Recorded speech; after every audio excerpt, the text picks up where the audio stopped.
Sophia woke on her honeymoon to find her husband speaking a language that had been dead for 2,000 years.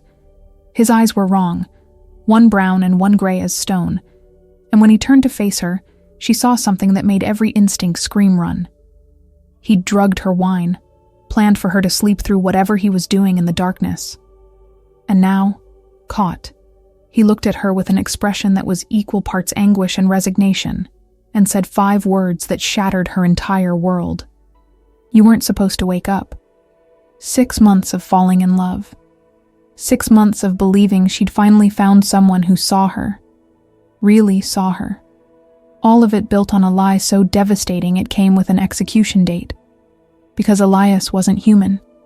He was Nephilim, half angel and half demon, sent to seduce her, marry her, and deliver her to celestial beings who wanted her dead for crimes committed by an ancestor she'd never met.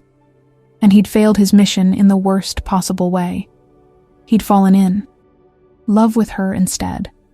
Now, with angels breaking through their honeymoon suite window and 4 hours until sunrise, Sophia faces an impossible choice. Let her husband mark her and condemn herself to judgment for a betrayal she didn't commit, or trust the man who's been lying to her since the moment they met, accept a bond that will strip away her humanity piece by piece, and fight back against cosmic forces that have been playing with human lives since before history began. But here's what the angels didn't count on. Sophia isn't entirely human either. She's descended from not one but 2 angelic bloodlines, and when she's pushed to the edge, when everything she loves is threatened, she doesn't break. She becomes something they've never seen before, something they should have feared from the start. Sophia woke to the sound of her husband speaking a language that had been dead for 2,000 years. The words slithered through the darkness of their honeymoon suite, guttural and ancient, each syllable scraping against her spine like nails on a chalkboard. She lay perfectly still, her heart hammering so hard she could feel it in her throat, in her fingertips, in the space behind her eyes. Elias stood at the window with his back to her, silhouetted against the pale moonlight filtering through sheer curtains. His shoulders were rigid, hands pressed flat against the glass, and those words kept coming, kept pouring from his mouth in a steady stream of something that made the air itself feel heavy. She'd married him 6 months ago. 6 months of coffee dates that turned into dinners, dinners that turned into weekends, weekends that turned into a proposal on a rainy Tuesday because he said he couldn't wait another day. 6 months of thinking she'd finally found someone who saw her, really saw her, not just the capable nurse who handled emergencies without flinching, but the woman who still slept with a nightlight because her grandmother's warnings echoed in her dreams. Don't trust the fallen ones, Mija. They wear human faces, but their hearts are cold as heaven's judgment. Sophia had always assumed it was the dementia talking. Old women and their superstitions, clinging to stories from countries they'd left behind, mixing religion with folklore until nothing made sense anymore. But lying there in the expensive sheets of a resort she couldn't afford, watching her husband speak in tongues to an empty window, she felt every hair on her body stand up in primal recognition of something deeply, fundamentally wrong. Elias. Her voice came out smaller than she intended. He stopped mid-word. The silence that followed was worse than the chanting, thick and suffocating, like the air before a lightning strike. Slowly, so slowly it felt deliberate, he turned to face her. His eyes were wrong. Not completely wrong. Not glowing red or pupil-less like something from a horror movie. Just wrong in a way that made her stomach drop, made every instinct scream at her. To run. The left eye was the warm brown she'd fallen in love with, the one that crinkled at the corners when he laughed. But the right eye had shifted, darkened to a gray so deep it was nearly black, and it caught the moonlight like polished stone. You weren't supposed to wake up. His voice was his own, but layered with something else. Something that resonated in frequencies that made her teeth ache. I made sure. The wine at dinner, the lavender oil on the pillows. You should be sleeping for hours. The wine. She'd had 2 glasses at dinner, felt pleasantly drowsy on the walk back to their suite. Had he drugged her? on their wedding night. The betrayal of it punched through her fear, sharp and clarifying. "What are you doing?" She sat up, pulling the sheet around herself like armor. Like modesty mattered when her husband was standing there, with mismatched eyes speaking dead languages. "What's wrong with your eyes? What were you saying?" "Nothing that concerns you." He moved toward the bed, each step measured, and she noticed for the first time how he didn't quite walk like other people. There was too much grace in it, too much control, like every muscle was engaged in a performance of normalcy. "Go back to sleep, Sophia. Please. Please." The word cracked in the middle, and she heard something in that crack that sounded almost like desperation. Almost like the man she'd married was still in there somewhere, buried under whatever this was. "I'm not going back to sleep." She pushed herself further up against the headboard, heart still racing but mind clicking into that cool, analytical space she accessed during trauma cases. Assess the situation. Identify the threat. Formulate a plan. Tell me what's happening. Tell me what you are. The words hung between them like an accusation. What, not who. Because she knew, with a certainty that felt cellular, that her husband wasn't entirely human. Maybe had never been human at all. Elias closed his eyes, and when he opened, them again, both were brown, normal, as if she'd imagined the whole thing. But she could still feel the wrongness radiating off him like heat, could still taste copper in the back of her throat from whatever language he'd been speaking. "I can't," he said quietly. "If I tell you, they'll know I told you, and then they'll come faster." "Who'll come faster?" "Elias, you're scaring me." "Good." The word came out harsh, angry, and she flinched. He noticed, and something that looked like genuine pain crossed his face. "You should be scared. You should have been scared the day I walked into that emergency room with a stab wound that should have killed me, that would have killed anyone human. But I was sitting there making jokes while you stitched me back together." She remembered that night, 8 months ago, before they'd started dating.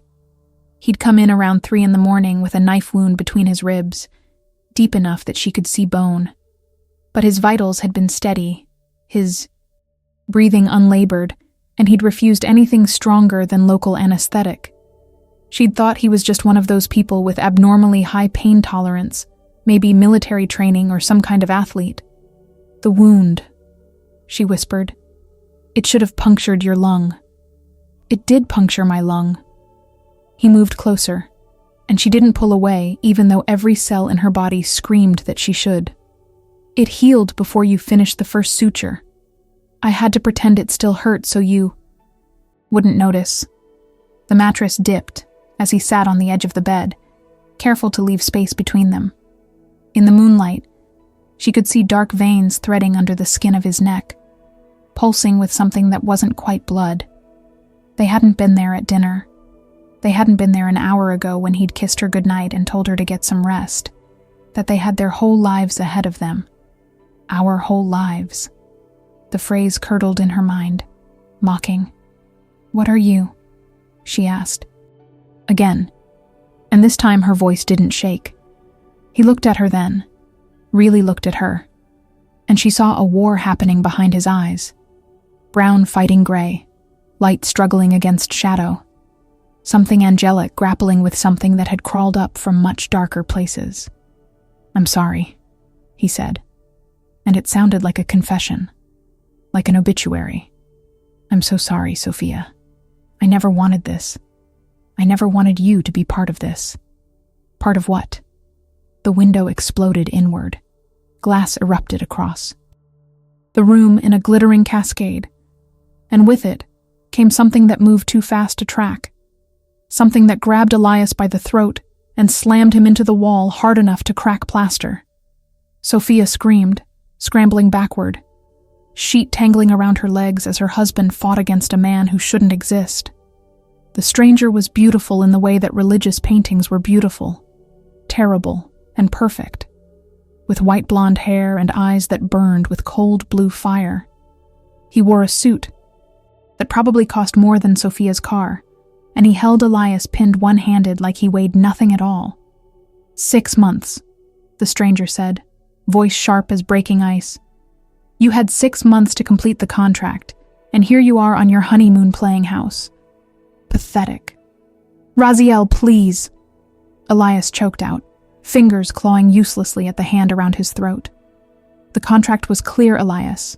Seduce her, marry her, mark her, deliver her to us for judgment.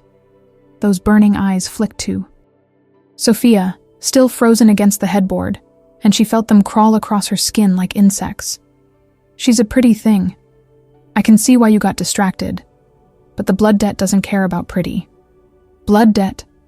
Sophia's voice cracked. I don't understand. I don't know you. I've never done anything to you. Raziel smiled, and it was the cruelest thing she'd ever seen. Not you, sweet girl. Your great-great-grandmother.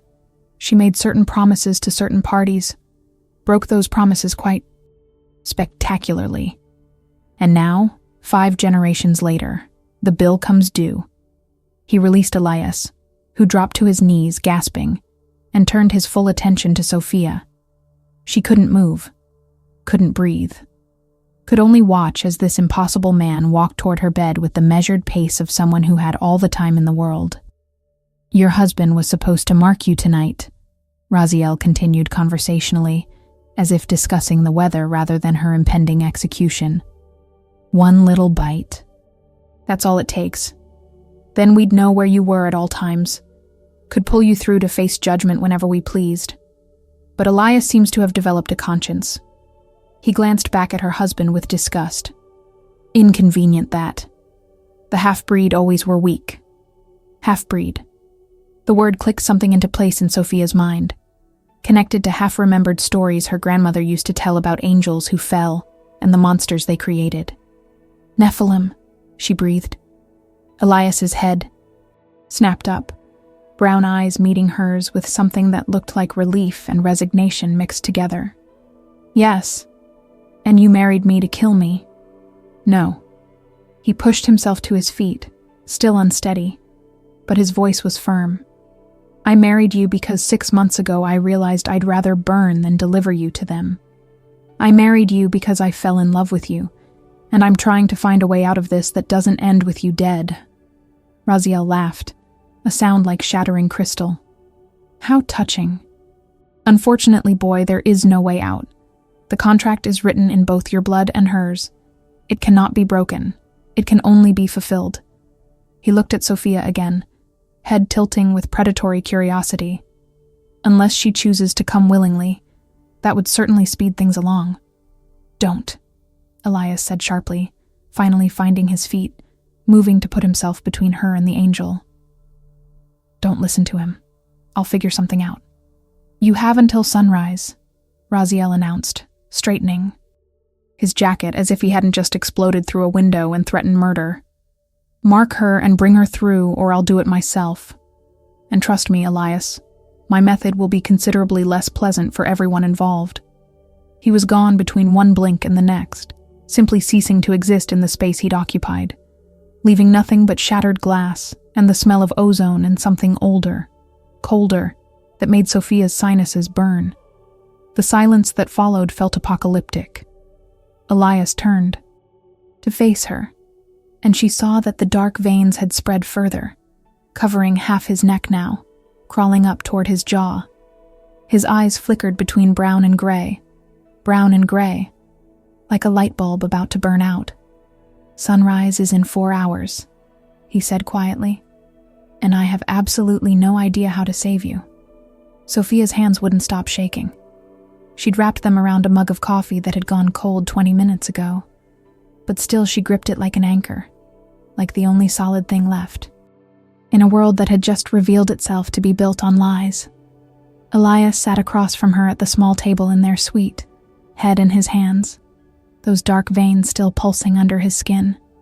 He hadn't touched her since Raziel disappeared, hadn't tried to comfort her or explain or do any of the things a husband should do when his wife's life had just been threatened by an impossible creature. He just sat there, radiating guilt and something else, something that felt like resignation. Say something, she finally demanded, voice hoarse from screaming. Say anything. Tell me this is some kind of elaborate prank. Tell me I'm having a psychotic break and none of this is real. I wish I could. He lifted his head, and she saw that his eyes had settled on gray. Completely gray now. Like storm clouds. Like slate. Like nothing human had ever possessed. I've been trying to figure out what to say for 6 months. Rehearsed it 1,000 times. But there's no good way to tell someone you love that you were sent to destroy them. Then start with the truth. She set the mug down harder than necessary, coffee sloshing over the rim. All of it. No more half answers. I'm going to die at sunrise, apparently, so I deserve to know why. The word die hung between them, stark and ugly. 4 hours ago, she'd been a newlywed on her honeymoon, tipsy on expensive wine and the kind of happiness she'd thought only existed in movies. Now she was counting down the minutes until an angel dragged her somewhere to face judgment for crimes she didn't commit. Elias stood abruptly, began pacing, and she noticed how his shadow moved wrong. It stretched too far, twisted at angles that didn't match his body, almost like it had a mind of its own. How had she never noticed that before? How many signs had she missed because she was too busy being in love to see the truth?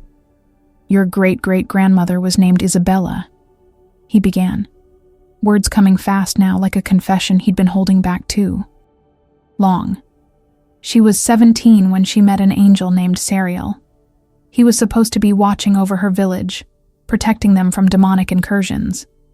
Instead, he fell in love with her.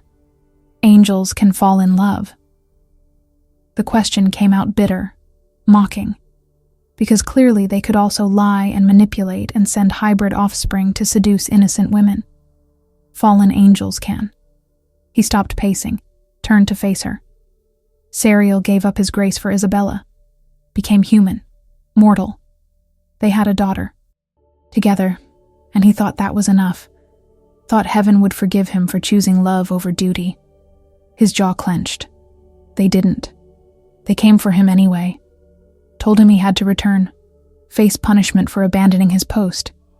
He refused. So they gave Isabella a choice. Sophia felt ice spreading through her chest. What choice? Send him back willingly, or they'd take her daughter instead. Use the child as leverage to force Sariel's compliance. The gray in his eyes darkened further. Shadows. Bleeding into shadows. Isabella chose her daughter. Sent Sariel back. He's been imprisoned in the 7th Circle for over 100 years. And Isabella lived the rest of her life knowing she'd condemned the man she loved to eternal suffering. That's horrible, Sophia whispered. But what does that have to do with me? The angels don't forgive Sophia. Ever. They wrote it into law that any of Isabella's bloodline would pay for her betrayal. That's the contract. 5 generations down the line, a Nephilim would come to collect the debt. He gestured to himself, bitter smile twisting his mouth. Enter me, half angel, half demon, rejected by both sides and desperate enough to take any job that might earn me a scrap of redemption. So, you're what? A bounty hunter for heaven? More like an indentured servant. He moved closer, and she saw anguish written in every line of his face. My mother was human. My father was an angel who fell the wrong way, got twisted by hell's influence before he ever touched earth. When I was born, neither side wanted me. Heaven said I was contaminated. Hell said I was too weak. I grew up alone, hunted by both, until Raziel found me half dead in an alley when I was 16. The confession in his voice made her chest tighten despite everything. He saved you. He used me. Elias laughed, sharp and humorless. Trained me. Taught me to control the duality, to pass as human. Then he owned me. Every job he wanted done, every contract heaven needed filled, but couldn't be bothered to handle themselves. They sent me. And I did it because I thought if I proved myself useful enough, righteous enough, maybe someday they'd accept me. Maybe I'd earn a place somewhere. Sophia wanted to feel sorry for him, wanted to reach across the space between them and offer comfort. But the fear was too fresh, too visceral, and beneath it ran a current of fury that was starting to boil over. "So you tracked me down," she said flatly. "Stalked me. Staged that stab. Wound so I'd meet you. Planned everything." "Yes." The word came out broken. The coffee dates, the late-night conversations, meeting my sister, holding her hand while she went through chemo. Was any of it real, Elias? Or was I just a job? He moved fast, faster than human, and suddenly he was kneeling in front of her chair, hands hovering near hers, but not quite touching, like he was afraid she'd shatter if he made contact. "It was supposed to be a job," he said urgently, desperately. "I was supposed to make you fall in love with me, marry you, mark you on the wedding night. Quick, clean, efficient. But then you were so kind to that homeless man outside the hospital, and you cried during that stupid romantic comedy we watched, and you told me about your grandmother, how she raised you after your parents died, how she used to sing to you in Spanish even though she was losing her words to dementia." Tears were streaming down Sophia's face now, hot and angry and confused. "Stop. You made me laugh, Sophia. Really laugh, for the first time in 200 years. You made me feel human. And somewhere around month 3, I realized I couldn't do it. Couldn't deliver you to them. So I started researching loopholes, ancient laws, anything that might break the contract." His voice cracked. "I thought if I married you without marking you, maybe I could buy time. Maybe I could find a way to protect you. Did you?" She needed to know. Needed some scrap of hope to cling to. "Find a way?" The devastation on his face was answer enough. Before he could speak, the temperature in the room dropped 20 degrees. Sophia's breath misted in the air, and frost began spreading across the windows in delicate, deadly patterns. Elias shot to his feet, positioning himself between her and the door, and she saw light beginning to emanate from his left side, while shadows pooled around his right. His duality made visible. "They're here," he said quietly. "Earlier than I expected. Raziel. Worse." He brought backup. The door didn't open. It simply ceased to exist, dissolving into particles of light that reassembled into 3 figures. Raziel stood in the center, flanked by 2 others. One was a woman with silver hair and eyes like molten gold, beautiful in the way that wildfires were beautiful, destructive and mesmerizing. The other was male, dark-skinned and expressionless, with wings that flickered in and out of visibility, there and not there, like a glitch in reality. "Time's up," Raziel announced pleasantly. "I did say sunrise, didn't I? Well, the sun is about to rise, and I'm an angel of my word. So, have you marked her, Elias? Or do we do this the hard way?" Elias's hands clenched into fists. There has to be another option, some other way to satisfy the contract. "There isn't." The silver-haired woman spoke for the first time, voice like wind chimes and warning bells. "The law is absolute. The bloodline must pay." "She's innocent," Elias growled, and Sophia heard something rumbling in his chest, something that didn't sound remotely human. She didn't make any promises. She didn't betray anyone. Irrelevant. The winged man's voice was flat, bored. "Sin passes through blood. The daughter pays for the mother's crimes. This is how it has always been." Sophia found herself standing without consciously deciding to move. The fear was still there, sharp and paralyzing. But underneath it was something else. Something that tasted like the iron determination she accessed when a patient was coding, when everyone else was panicking, but someone had to stay calm and make the hard calls. "What happens if I refuse to go?" she asked. "What if I don't consent to being marked, to being taken? You said earlier that me coming willingly would speed things up. That implies I have a choice." All 3 angels turned to look at her. Raziel's smile widened. "Clever girl," he purred. "You're right.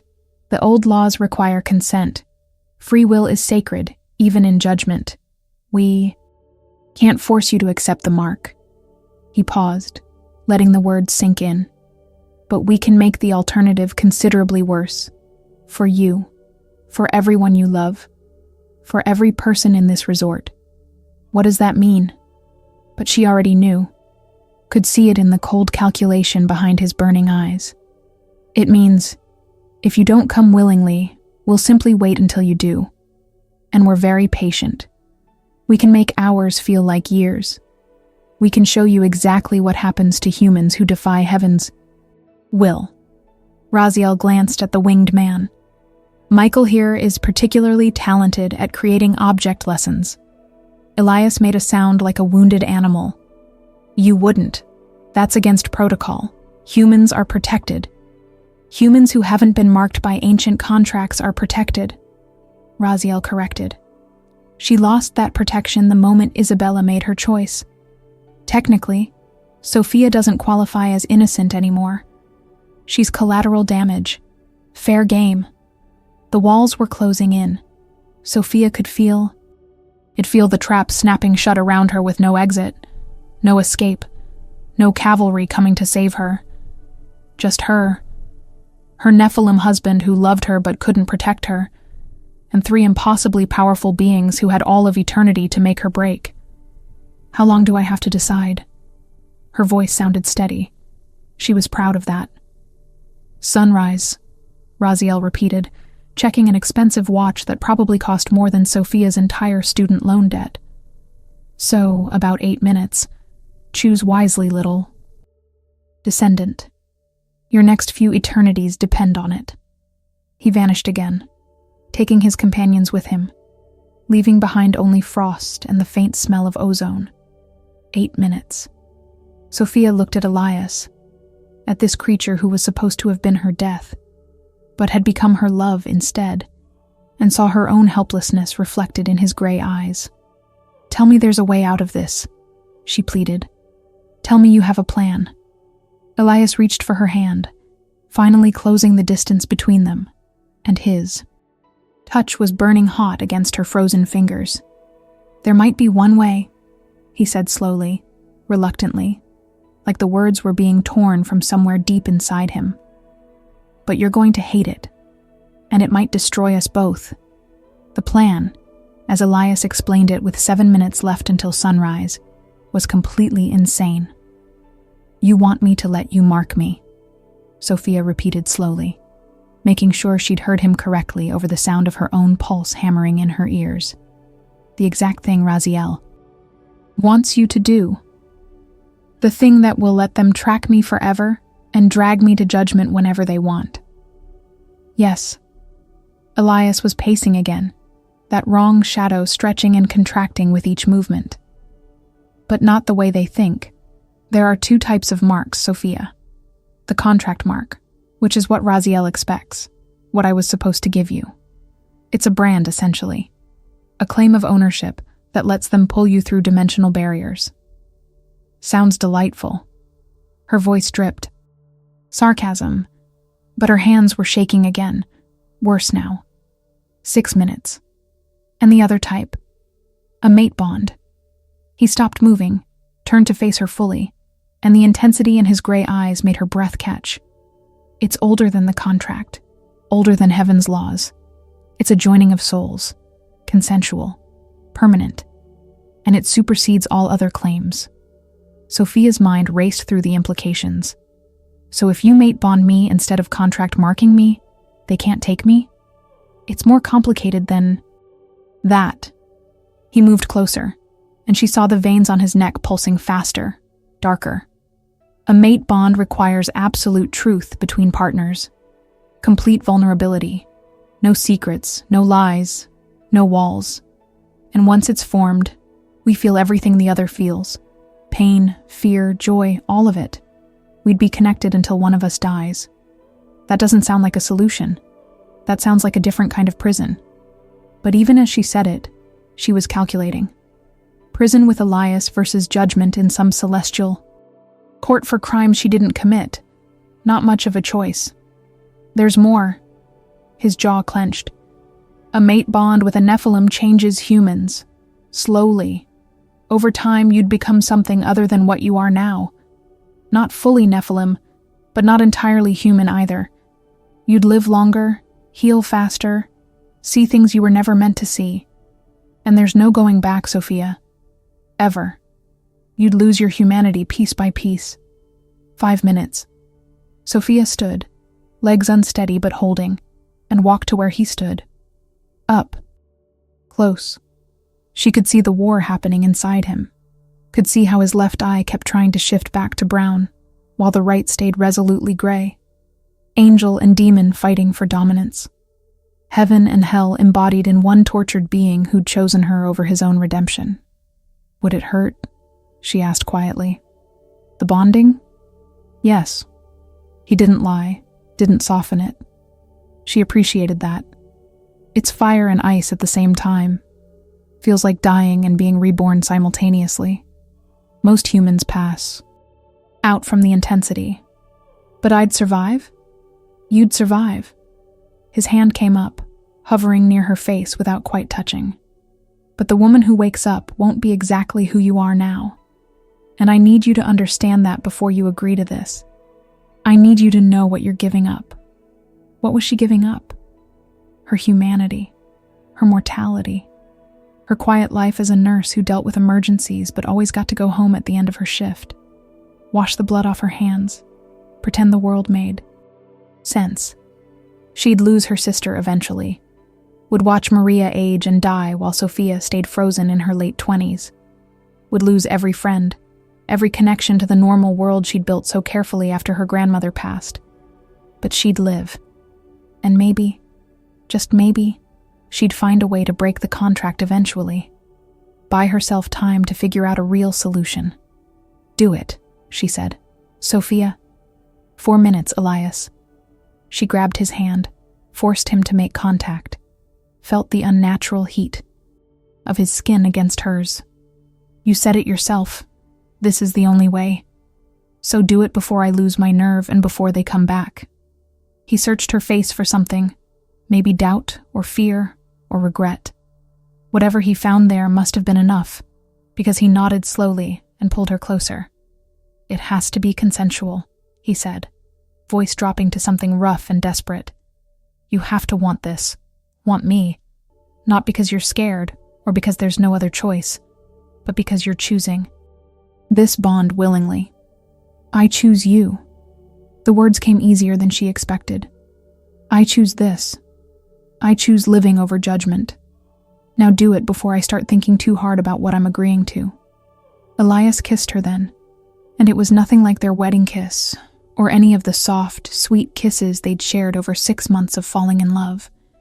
This kiss was claiming and desperate, and tasted like smoke, and honey, and something ancient that made her head spin.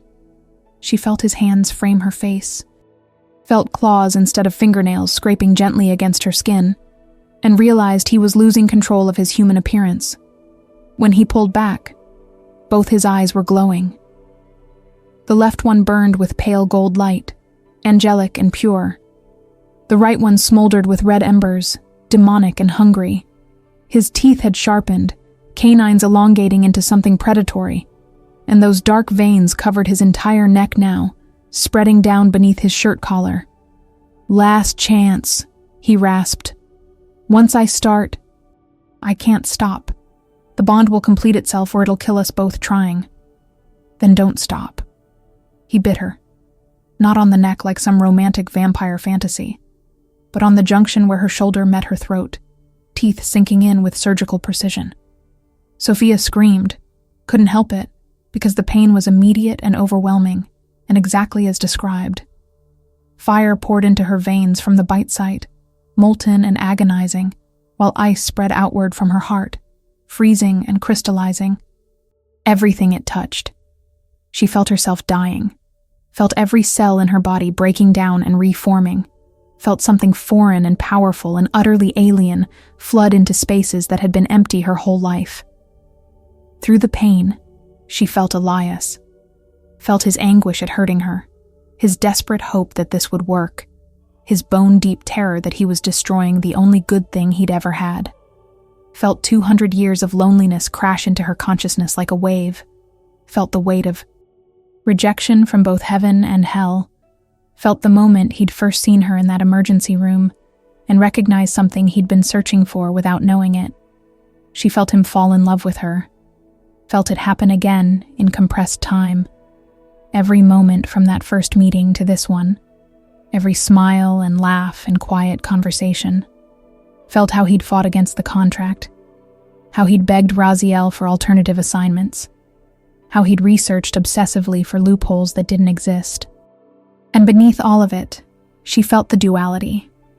Felt the angel in him reaching for light, for redemption, for the possibility of grace. Felt the demon clawing at darkness, at power, at the seductive promise of giving up and giving in. Felt how exhausting it was to be constantly at war with yourself, to never have a moment of peace, to know that one wrong choice could tip you completely into one side or the other and erase everything you were. The pain peaked, crested, became something beyond description, and Sophia's vision whited out. When she came back to herself, she was on the floor with Elias holding her, rocking slightly, murmuring words in that dead language that no longer sounded threatening, but almost like a prayer. She was breathing, she realized with distant surprise. Her heart was beating. She was alive, but she was different. The room looked sharper, colors more vivid, details more pronounced. She could see the individual particles of dust floating in the air, could track the way shadows moved independent of light sources, could sense the dimensional barriers that separated their reality from others pressing close. Her hearing had amplified too. She could hear Elias's double heartbeat, one rhythm human and steady, the other faster and syncopated, purely supernatural. Could hear voices from rooms 3 floors below them. Could hear something else, something vast and angry, approaching fast. "They know," Elias said hoarsely. They felt the bond snap into place. "They're coming." Sophia pushed herself upright, testing her body, finding it responsive but strange, like she'd borrowed someone else's limbs. "How long was I out?" 90 seconds. We have maybe 2 minutes before." The windows exploded. Not just the one Raziel had shattered earlier, but all of them simultaneously, glass erupting inward in a deadly spray.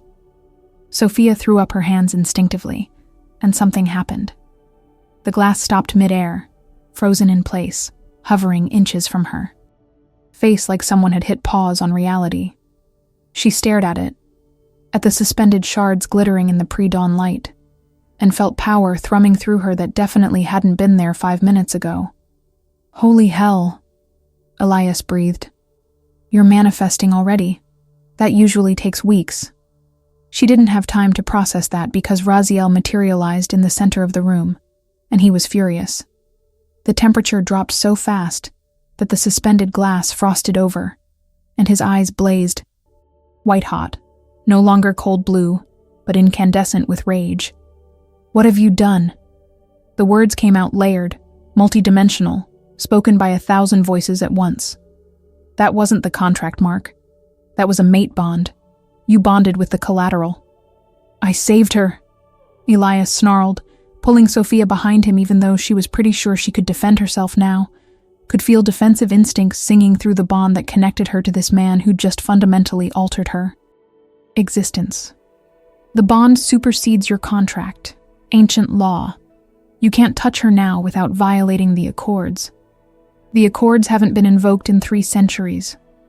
Raziel advanced, and Sophia saw wings unfurl from his back, massive and terrible, and lined with eyes that wept silver tears. "And they require ratification from the High Council, which means we have at least 48 hours before the bond is legally recognized. Plenty of time to dissolve it." "You can't dissolve a mate bond," Sophia said, surprised by how steady her voice sounded. "Elias said it's permanent." "Permanent until death," Raziel corrected, smile sharp as broken glass. "And death, sweet girl, can be arranged quite easily for a newly turned half-breed who doesn't know how to shield herself yet." He moved faster than thought, hand shooting out toward Sophia's chest, aiming for her heart. But Elias was faster, throwing himself between them, taking the blow meant for her. She felt the impact through their bond, felt his ribs crack, felt agony bloom white-hot in her own chest, even though she hadn't been touched. Elias hit the wall and slid down, gasping, blood trickling from the corner of his mouth. Real blood this time, red and human. Not the dark ichor that ran through fully supernatural beings. "Stop!" Sophia screamed, and power exploded outward from her in concentric waves, flinging Raziel backward, shattering the remaining furniture, cracking the walls. She hadn't meant to do it, had no idea how. She'd done it. But terror and fury had combined into something that bypassed intention entirely.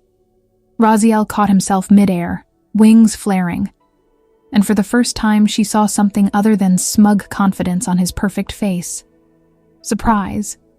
Maybe even the faintest flicker of concern. "Interesting," he said slowly, landing gracefully despite the chaos. The bond amplified her latent abilities. She's got more power than a fresh mate bond should grant. Unless... His eyes widened fractionally. Unless she wasn't entirely human to begin with. Sophia felt the blood drain from her face. "What?" "Your grandmother's warnings." Elias wheezed from where he'd fallen, one hand pressed to his bleeding ribs. "Angels who fall in love with humans." "Sophia, what if Sariel wasn't the first? What if your bloodline has been touched by the divine before?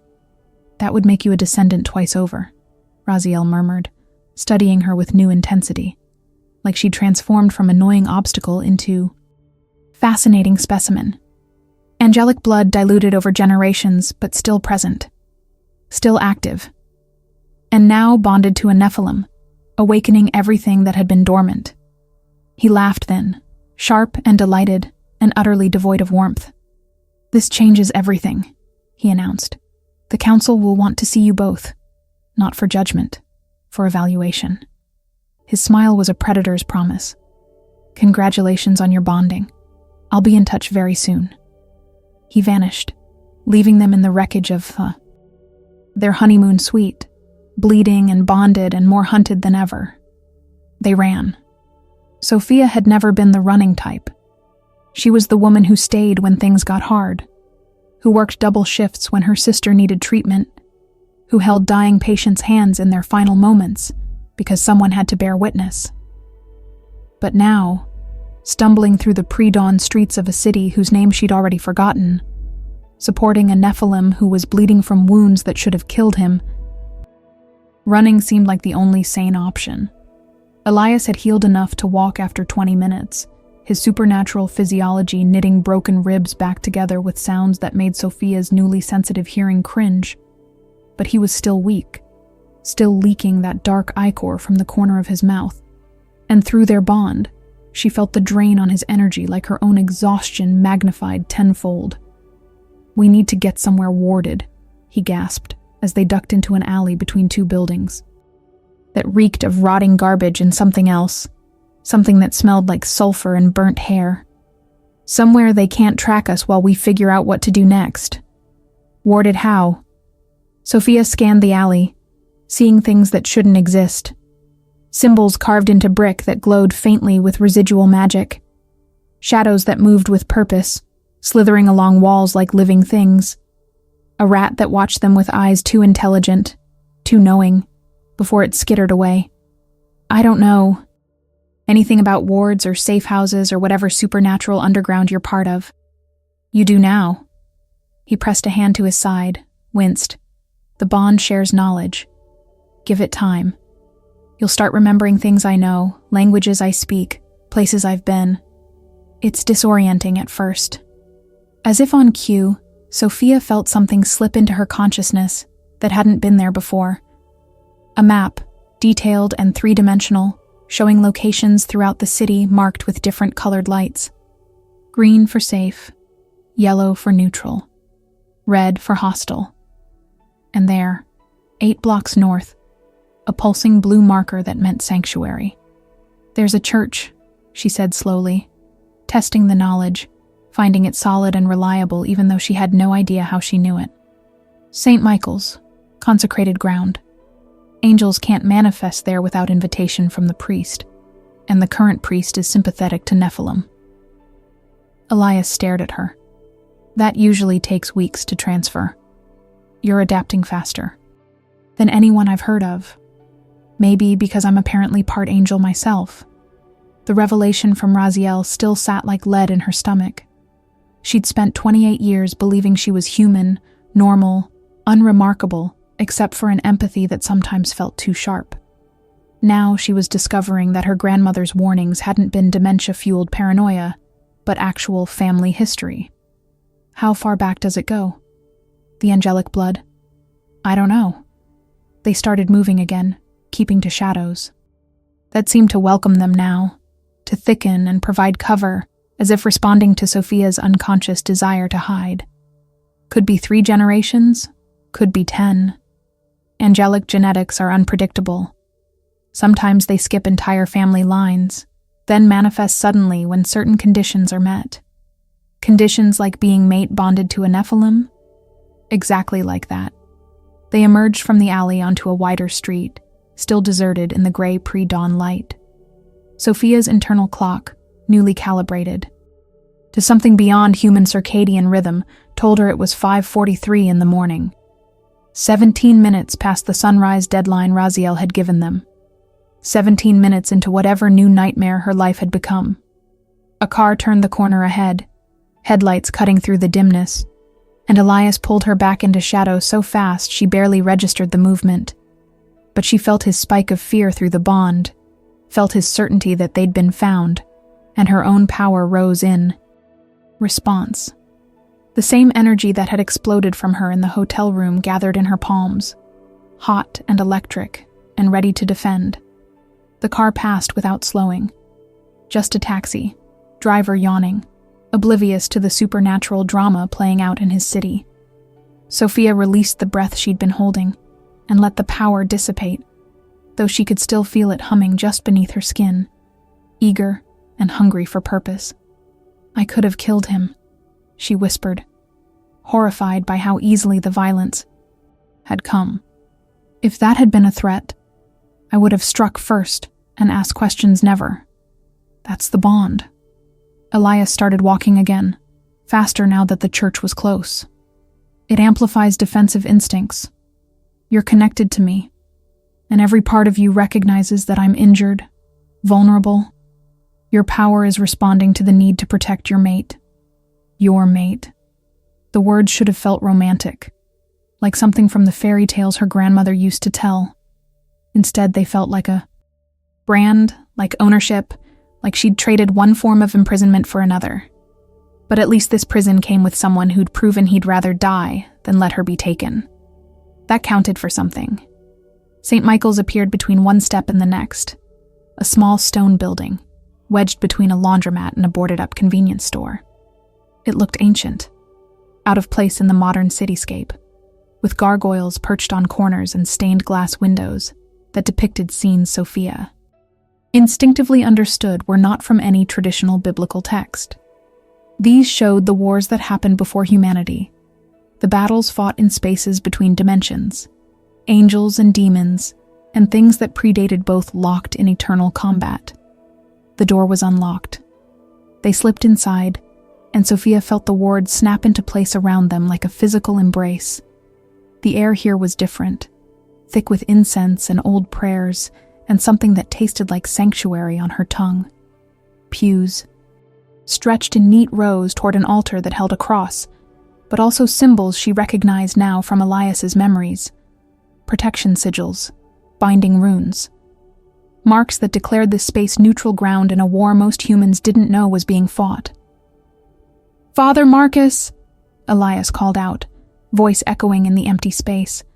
"I need sanctuary, and medical attention if you've got it." A door behind the altar opened, and a man emerged who was nothing like the priest Sophia had encountered growing up.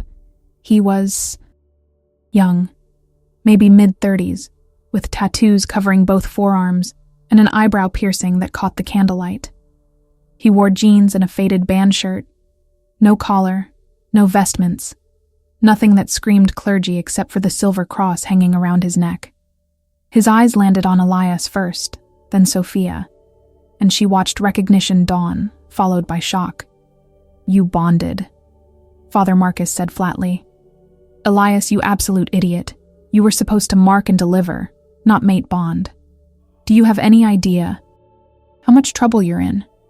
Considerably less trouble than letting Raziel execute an innocent woman for her great-great-grandmother's mistakes."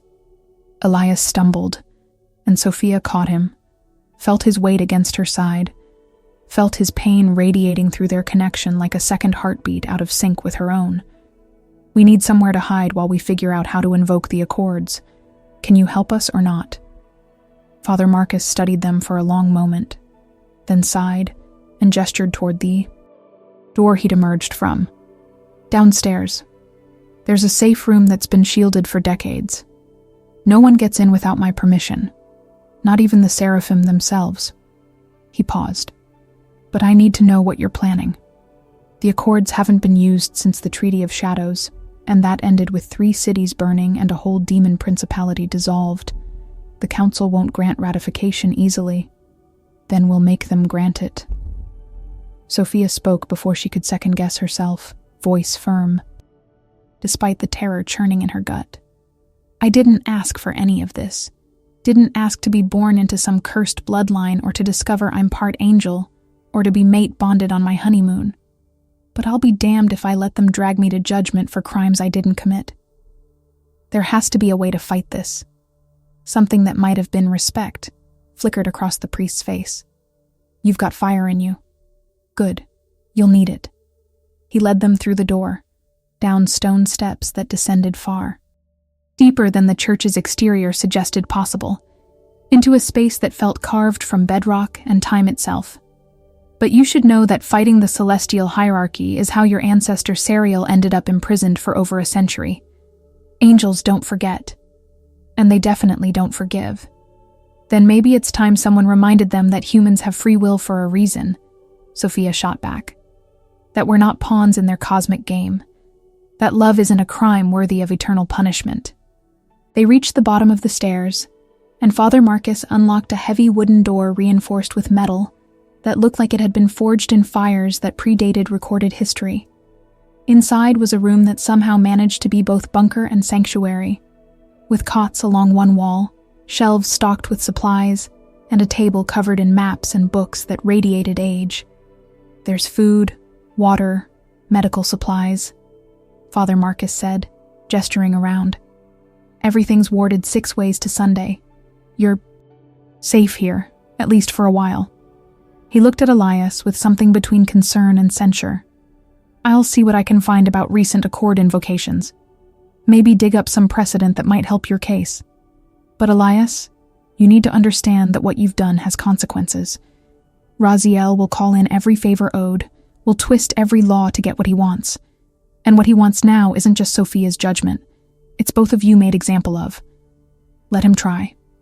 Elias lowered himself onto one of the cots, movements careful around his still-healing ribs. "I've spent 200 years trying to earn acceptance from beings who will never see me as anything but an abomination. I'm done begging for scraps of redemption. If protecting Sophia means becoming the monster they always claimed I was, then that's what I'll be." The words should have frightened her. Instead, Sophia felt warmth flood through their bond, felt his absolute certainty that he'd chosen correctly, that she was worth whatever came next. She crossed to him, sat on the cot beside him, took his hand and felt the unnatural heat of his skin against her now equally unnatural warmth. "We'll figure this out," she said, trying to believe it. "Together." Father Marcus watched them for a moment longer, then nodded slowly. "I'll be back in a few hours. Try to rest. And Sophia?" He paused at the door. "Your grandmother, the one who raised you. What was her name?" "Teresa. Teresa Reyes." "Why?"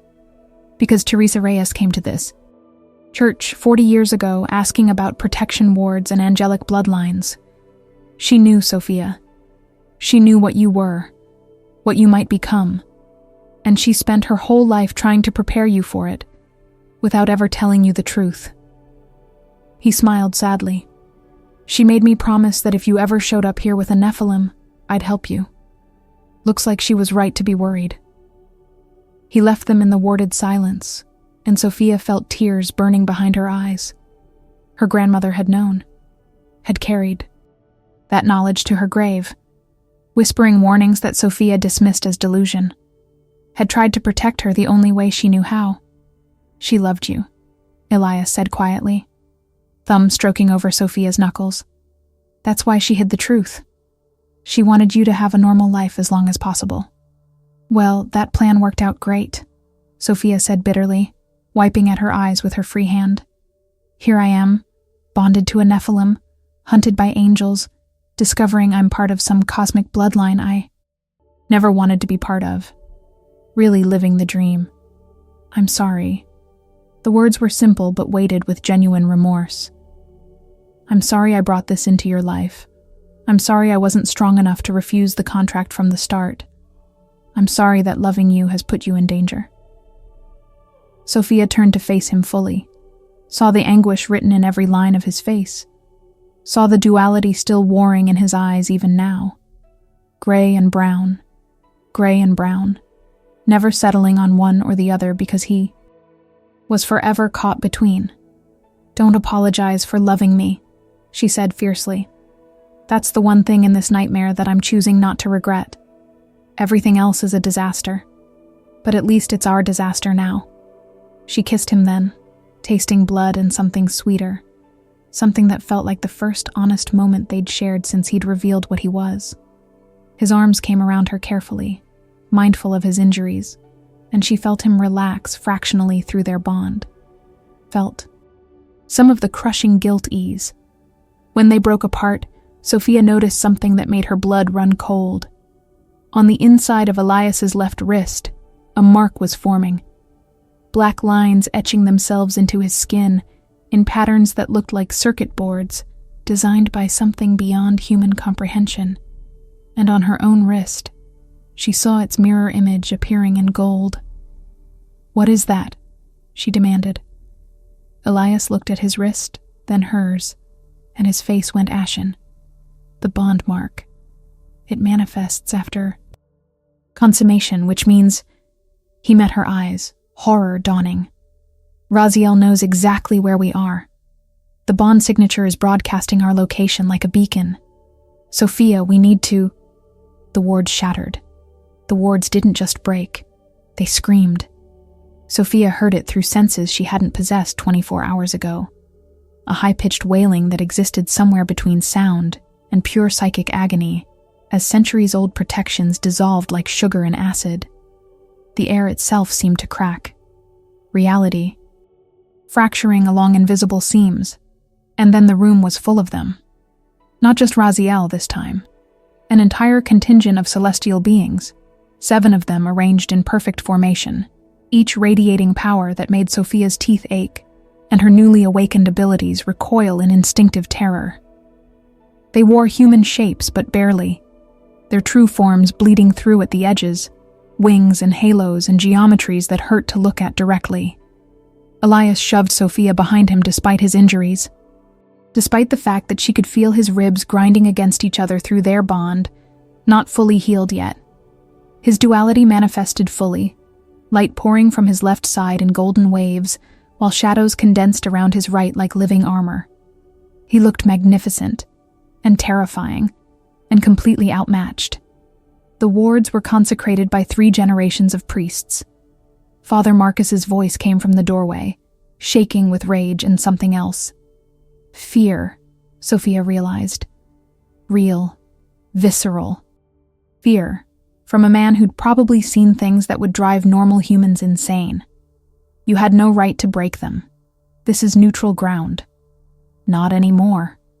The speaker was a woman Sophia hadn't seen before.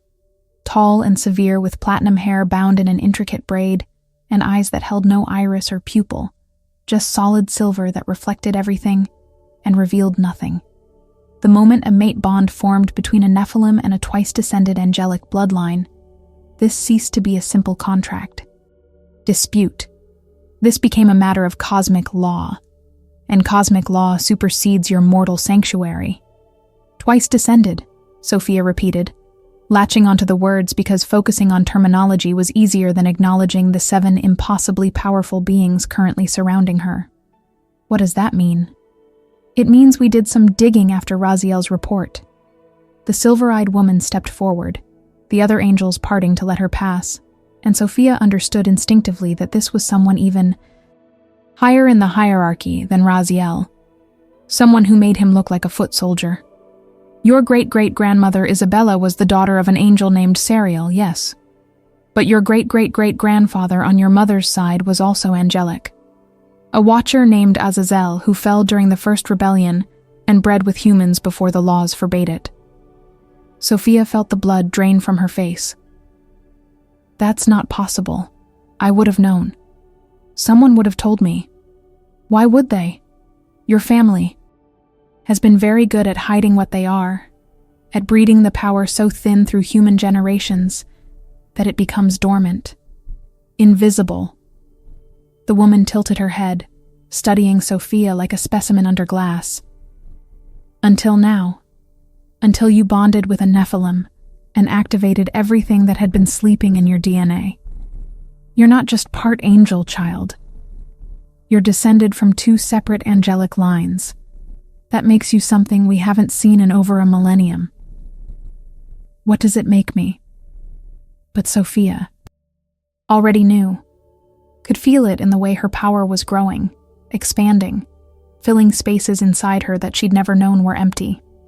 Could feel it in how the other angels were looking at her, not with disgust or contempt, but with something approaching hunger. Potentially, a bridge between realms, a living conduit for celestial energy, or a weapon capable of destroying everything we've built. The woman smiled, and it was the coldest thing Sophia had ever seen. I am Seraph Uriel, and I've been charged by the High Council to determine which category you fall into. So congratulations on your bonding. Now you're both coming with us for evaluation. The hell we are. Elias's voice came out layered, demonic undertones, making the words resonate in frequencies that rattled Sophia's bones. You want her? You go through me first. That can be arranged. Raziel stepped forward from the formation, and Sophia saw genuine anticipation on his perfect face. He wanted this confrontation. Wanted an excuse to put Elias down permanently. You've been a useful tool, half-breed, but tools that malfunction get discarded. Maybe it's time we reminded you why Nephilim don't defy heaven. He moved faster than Sophia could track, closing the distance between them in a heartbeat, hand raised to strike. But this time, Elias was ready. Light and shadow exploded from him simultaneously, colliding in the space between them and creating something Sophia had never seen before. A barrier that was neither fully angelic nor demonic, but both at once, a swirling chaos of opposites that held even Raziel's celestial power at bay. I've had 200 years to figure out how to use this duality, Elias growled. You think I didn't prepare for the day you'd come for me? The day you'd decide I'd outlived my usefulness? Sophia felt his pain through the bond, felt the cost of maintaining that barrier. It was burning through his energy reserves at terrifying speed, cauterizing already damaged flesh, pushing him toward collapse. They had maybe 30 seconds before he passed out. Maybe less. She needed to do something, needed to help. But she had no idea how to use the power thrumming through her veins. No training, no context, just raw potential and desperation. She reached for it anyway, pulling on the energy the way she might pull on a rope, trying to channel it toward Elias, to support him. The power answered. God, how it answered. Golden light erupted from Sophia's hands, pure and blinding and absolutely nothing like what Elias was generating. This was different, older, resonating with harmonics that made the angels themselves pause.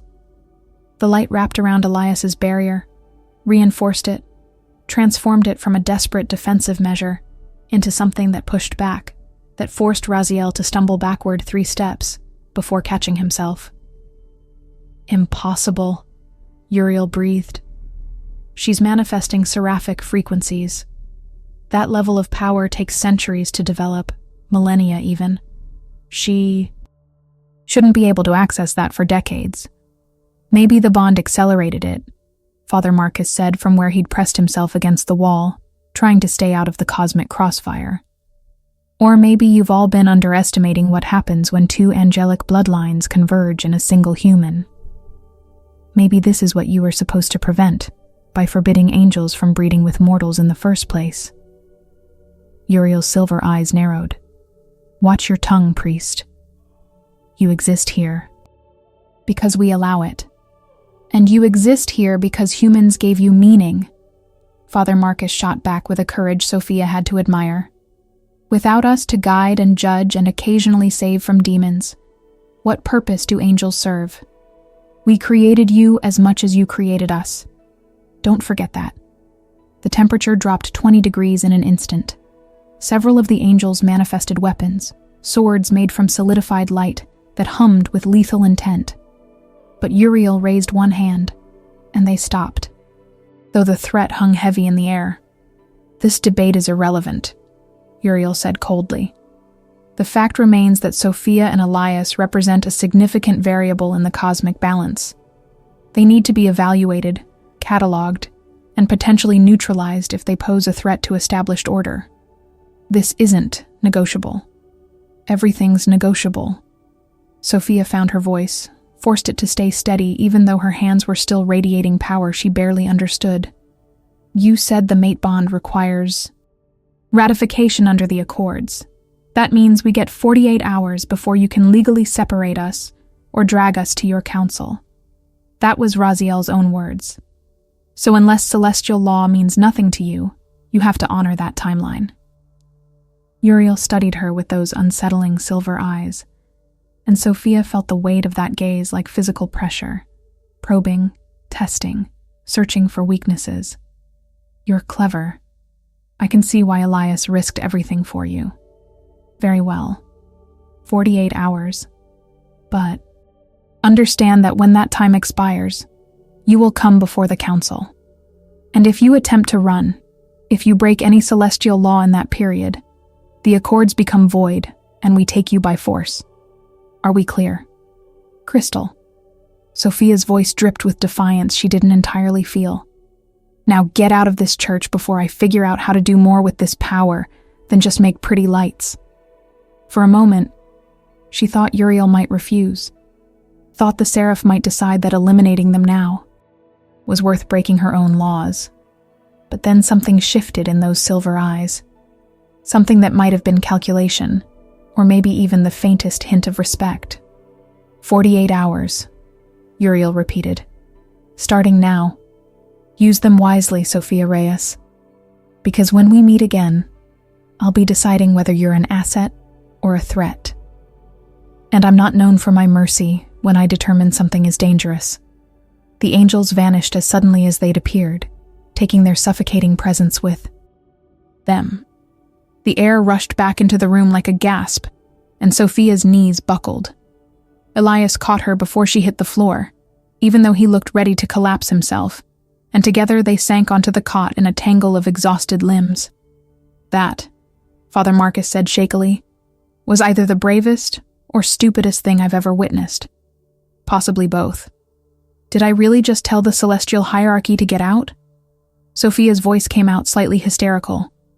Did I threaten a seraph? You did. Elias pressed his forehead against hers, and through their bond she felt his pride mixed with terror. You were magnificent and terrifying, and I'm pretty sure you just moved us from pest to be eliminated to legitimate threat requiring serious consideration. I'm not sure that's an improvement. At least they're taking us seriously now. Sophia looked at her hands, at the gold marks still glowing faintly on her wrist, at the residual power sparking between her fingers like static electricity. What am I, Elias? What have I become? I don't know. His honesty hurt, but she appreciated it more than comfortable lies. Something unprecedented. something that scares them, which means something powerful enough to maybe fight back. He pulled away slightly, met her eyes. But power without control is just destruction waiting to happen. We have 48 hours to figure out how to use what you've got, how to present ourselves to the council in a way that makes them see us as allies rather than threats. And if we can't, then we run. And we keep running until they catch us, or until we find somewhere even angels can't reach. Father Marcus cleared his throat. There might be another option, a dangerous one, but possibly our only real chance. He moved to the table covered in ancient books, began rifling through pages that looked like they'd crumble at a touch. The Accords were originally created as a peace treaty between celestial and infernal realms after the War of Sundered Skies.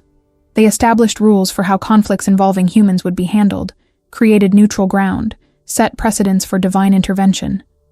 I know the history, Elias said impatiently. What's your point? My point is that the Accords have a provision that's never been invoked. A clause that allows mortals, or in this case, partially mortal beings, to challenge celestial judgment through trial by testament. Essentially, you prove your worth by completing 3 tasks set by the council. Succeed, and your bond is ratified permanently. All contracts voided, full protection under celestial law granted. Fail. He trailed off meaningfully. Fail in what? Sophia asked, though she suspected she knew the answer. Fail and you're both executed, immediately. No appeals, no second chances.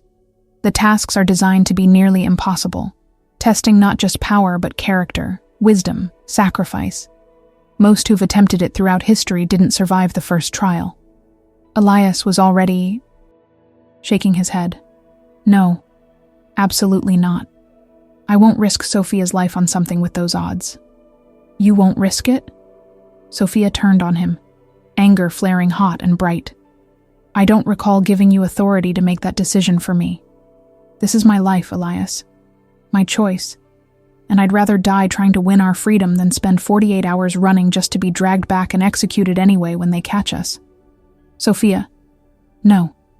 She stood, legs steadier now, power still humming through her, but more controlled, more purposeful. You've been making choices for me since the day we met. What to tell me, when to tell me, how to protect me. I'm done being protected. I'm done being the helpless human who needs saving. If we're bonded, if we're in this together, then we decide together. And I'm deciding that I want to fight. She saw the war happening behind his eyes, saw him wanting to argue, to forbid, to do anything to keep her safe. But she also felt through their bond the moment he recognized what she already knew, that she was right, that trying to run from beings who could shatter wards blessed by generations of priests and track them across dimensional barriers was futile, that their only real chance was to face the council head-on and prove they deserved to exist. Together, he finally said, and it sounded like surrender and commitment all at once. We decide together. Sophia took his hand, felt their marks pulse in synchronization, gold and black twining together, like DNA strands. Then tell Father Marcus we accept the trial by testament, and pray to whatever God is listening that we're strong enough to survive what comes next. The formal invocation of the trial by testament required blood, ancient words, and a level of commitment that felt uncomfortably like signing away their souls.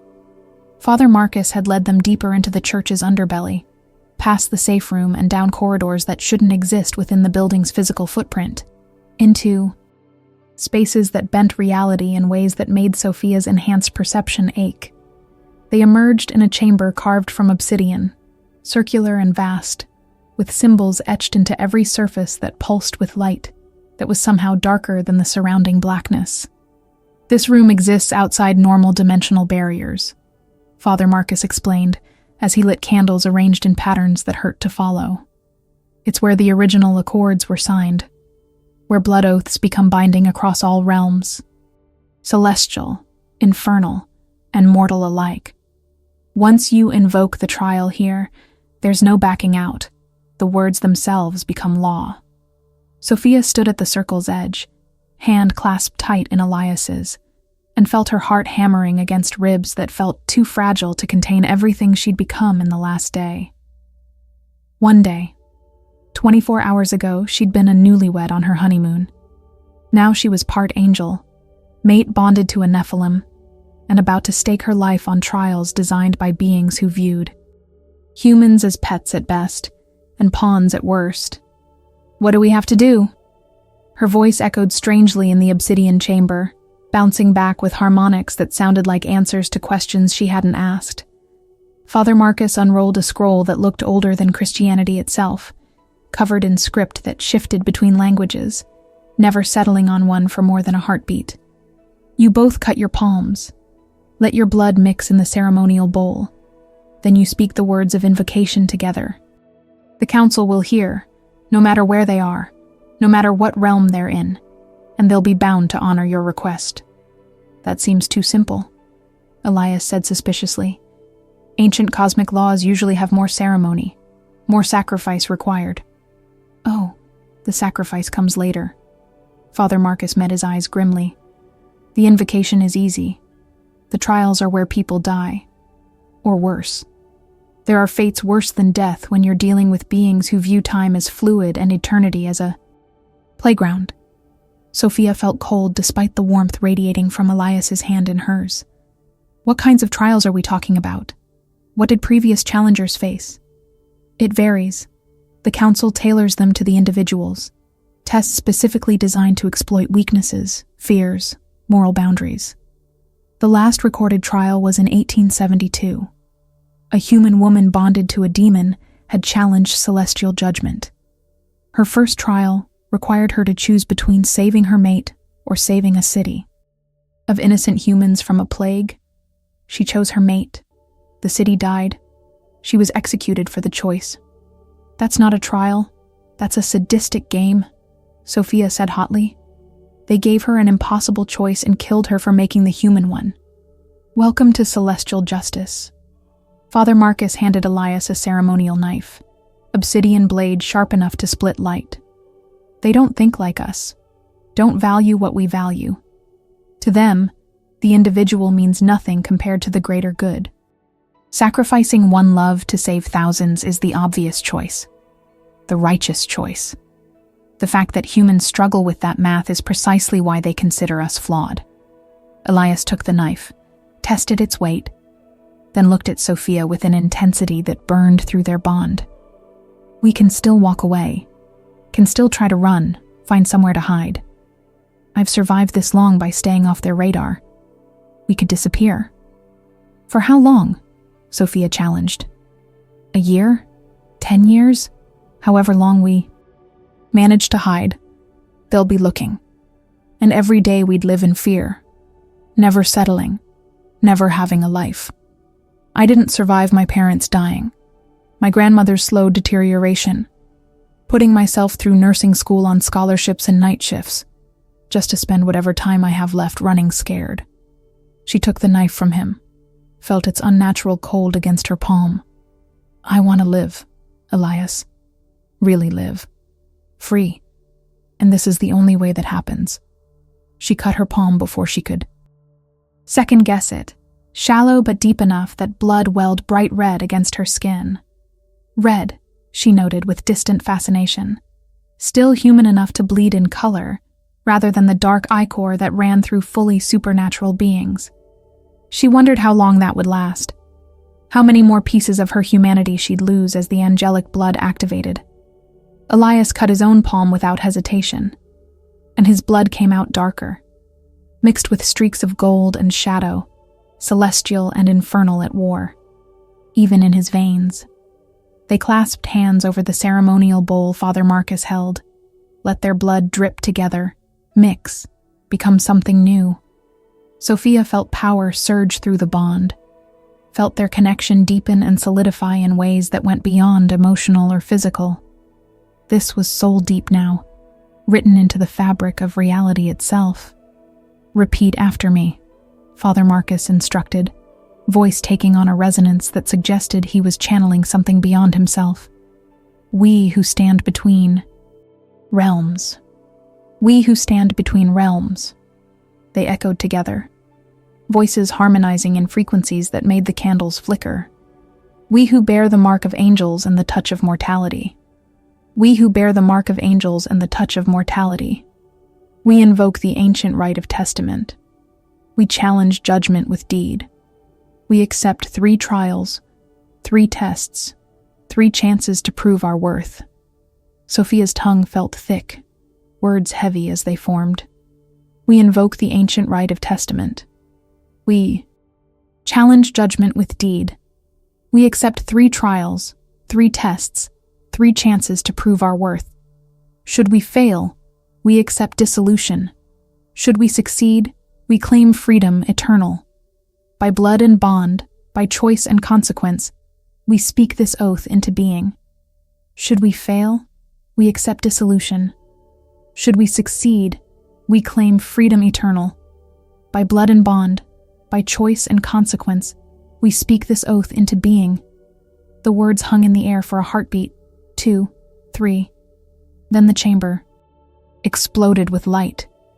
Not the gentle radiance of dawn or the warm glow of candles, but searing, absolute illumination that burned away shadows and pretense, and any illusion of safety. Sophia squeezed her eyes shut against it, felt Elias do the same, but the light penetrated even closed eyelids, invaded her mind, scoured through her consciousness like searching fingers. When it finally faded, they weren't alone. Uriel stood at the chamber's center, flanked by 6 other seraphs arranged in perfect formation. But these weren't the same angels who'd broken into the church earlier. These radiated power on a completely different scale, ancient beyond measure, each one resonating with forces that made reality bend around them like gravity wells. "Your invocation is heard," Uriel said, voice layered with harmonics that suggested 1,000 throats speaking in unison. "Your challenge is accepted. The trial by testament will commence immediately." "Wait," Elias interjected. "The accords specify 48 hours to prepare. We should have... You forfeited preparation time by invoking the trial directly." Uriel's silver eyes fixed on him with something approaching satisfaction. "The moment you spoke the words, the 48-hour protection ended. You wanted to face judgment? Congratulations. Judgment begins now." Sophia felt her stomach drop. They'd been outmaneuvered, pushed into a corner where their only option had been exactly what the council wanted. And now they were committed, bound by oaths that couldn't be broken, facing trials they had no preparation for. "What's the first trial?" she asked, forcing strength into her voice she didn't feel. "The trial of truth." Another seraph stepped forward, this one male with features so perfectly symmetrical they looked artificial, carved from marble by an artist who'd never seen a real human face. "You will be separated, placed in individual chambers. Each of you will be shown visions of your deepest fears, your darkest secrets, your most painful memories, and you must speak truth about what you see, no matter how damaging that truth may be to yourself or your mate." "That's it?" Elias sounded skeptical. "We just talk about bad memories?" "The visions will be culled from your actual experiences," the seraph continued. "Moments you've buried, trauma you've repressed, choices you've made that shame you. And your mate will hear every word through your bond, every confession, every weakness exposed, every time you've been cruel or cowardly or compromised. The trial tests whether your bond can survive complete, brutal honesty. Most bonds shatter under that kind of revelation." Sophia felt ice spreading through her chest. She had secrets, of course. Everyone did. Moments she wasn't proud of, decisions made in desperation or anger or fear. But the thought of Elias hearing all of it, seeing her at her absolute worst, knowing every petty, ugly thing she'd ever thought or done, made her want to run. She felt his fear too through their bond. Felt him remembering moments across 2 centuries of existence, acts committed in service to angels who'd never valued him, violence done to survive, compromises made that had chipped away at his soul piece by piece. He didn't want her to see that. Didn't want her to know the full extent of what he'd been, what he'd done. There has to be a limit, Father Marcus protested from the edge of the circle. Some things are too personal, too. There are no limits in the trial of truth. Uriel's smile was sharp as breaking glass. That's the point. If their bond is genuine, if their love is real, it should survive transparency. If it's not, if it's based on lies and half-truths and careful omission, then it deserves to break, and they deserve to fail. Sophia looked at Elias, saw her own fear reflected in his mismatched eyes, brown and gray at war as always. Through their bond, she felt his impulse to refuse, to reject the trial, to take whatever punishment came rather than expose her to the worst parts of himself. She squeezed his hand tighter. "I can handle it," she said quietly. "Whatever I learn, whatever you've done, I can handle it. Can you?" He stared at her for a long moment, and she felt him searching through their connection, looking for certainty, for strength. Finally, he nodded. "I can handle it. I just hope you can forgive me when it's over." "Then we're ready," Sophia said, turning back to face Uriel with more confidence than she felt. "Show us your trial of truth. We'll pass it." Uriel's expression didn't change, but something flickered in those silver eyes that might have been surprise or possibly anticipation. "Very well. The chambers are prepared. You'll be taken separately, subjected to visions for exactly 1 hour. Speak truth about what you see, hold nothing back, and you pass. Lie even once, hide even a single shameful moment, and you fail. And failure means death for both of you." The other seraphs moved forward, in perfect synchronization, one approaching Sophia, another reaching for Elias. Sophia felt panic spike through her as they started to separate, felt Elias's matching terror through their bond. "Wait," she called out desperately. "How do we know what counts as truth? How do we know we're saying enough?" "You don't," Uriel said simply. "That's part of the test. Trust your instincts. Trust your bond. And pray that your love is stronger than your shame." The seraph touched Sophia's shoulder, and reality dissolved into screaming white light. The last thing she felt through the bond before it stretched thin and distant was Elias's voice in her mind, 3 words carrying weight of absolute conviction. "I love you." Then she was alone in a chamber made of mirrors, and the visions began. The mirrors showed Sophia herself at 17, standing in her grandmother's hospital room 3 days before the old woman died. She watched her younger self sit beside the bed, holding a hand that had become translucent with age, listening to warnings that made no sense. "Don't trust them, mija. The beautiful ones with cold eyes. They'll come for you like they came for Isabella. Promise me you'll run." And 17-year-old Sophia, exhausted from juggling school and part-time work and hospital visits, had smiled and nodded and thought nothing but, "Please stop talking about angels and demons and let me study for my chemistry exam." I didn't believe her. Sophia's voice echoed in the mirror chamber, and she felt the bond stretch between dimensions, carrying her words to wherever Elias was enduring his own trial. She was dying and trying to warn me, trying to protect me, and all I could think about was how embarrassing it was when she'd start rambling about fallen angels in front of the nurses. I was ashamed of her. The vision shifted, went further back. Sophia, at 14, lying to her grandmother about where she'd been after school. Not studying at the library like she'd claimed, but at a party with kids whose parents had money, kids who made fun of Sophia's second-hand clothes, and the way she smelled like the industrial cleaner her grandmother used at the office building she cleaned at night. I wanted to fit in so badly I was willing to betray the woman who raised me. Sophia continued, shame burning hot in her throat. I told them stories about her, made her sound crazy, made them laugh at her dementia like it was entertainment. And when one of them said maybe I'd end up just as Insane, I laughed too. I laughed at the woman who gave up everything to take care of me after my parents died. She felt Elias through the bond, felt his empathy and understanding rather than judgment, and it made the confession both easier and harder. Easier because he wasn't condemning her. Harder because his compassion made her face how little she'd given herself. The mirrors multiplied, surrounded her with versions of herself she'd tried to forget.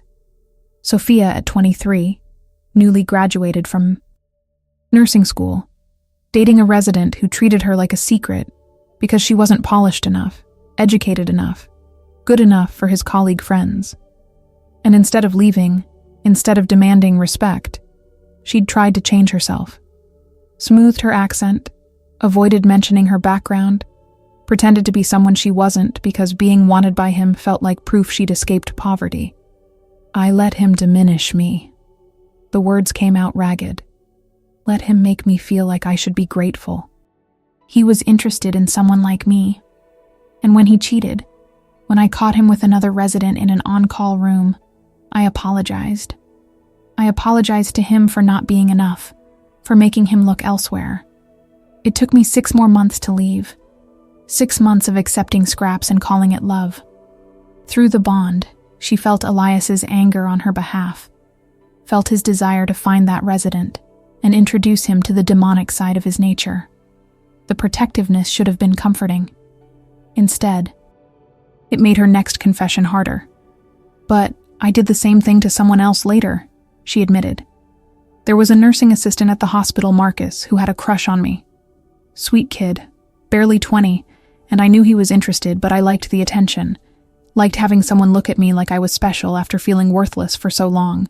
So I flirted back even though I had no intention of dating him. Led him on because it felt good to be wanted, and when he finally got the courage to ask me out, I laughed. Told him I'd never be interested in someone who emptied bedpans for a living. I was cruel because someone had been cruel to me, and it felt like power. The shame of that memory was acidic. She'd apologized later, had tried to make amends, but the damage was done. Marcus had transferred to a different hospital within a month, and Sophia had never seen him again. The visions kept coming, relentless and merciless. Every petty jealousy when a coworker got promoted. Every time. She'd thrown away food while working in a hospital where patients were hungry. Every racist microaggression she'd witnessed and said nothing about because speaking up felt too risky, too uncomfortable. Every moment she'd chosen comfort over courage, silence over solidarity, self-preservation over doing what was right. I'm not brave, Sophia said, and the confession felt like ripping open her chest and exposing everything inside. I tell myself I am because I work in emergency medicine, because I deal with trauma and blood and dying patients. But that's not bravery. That's just doing my job. Real bravery would have been standing up for Marcus, would have been believing my grandmother, would have been leaving that resident the first time he made me feel small.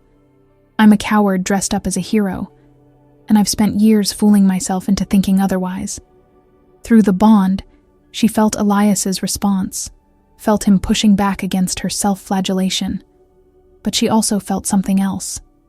His own confession starting, his own trial unfolding in parallel, and what she heard through their connection made her earlier admission seem trivial. Elias, at 30 years old, barely passed his adolescence in Nephilim terms, accepting his first contract from Raziel. A demon who'd been preying on children needed to be eliminated. Simple. Righteous. Except when Elias tracked the demon down, he found that it wasn't preying on children so much as protecting them. A dozen runaways hiding in an abandoned warehouse, being fed and sheltered by a low-level demon who'd fled Hell's hierarchy and just wanted to be left alone. I killed him anyway. Elias's voice came through the bond, thick with self-loathing. Raziel said he was a demon, and demons were evil, and that was all that mattered. So I killed him. Burned him with angelic fire while the kids watched. And then I reported back that the demon had been alone, that there were no witnesses. The kids scattered, went back to whatever hell they'd been running from, Because I took away their protector to prove my loyalty to angels, who would never see me as anything but a weapon. Sophia felt tears streaming down her face, not from judgment, but from the weight of his guilt, the way it had festered for nearly 2 centuries.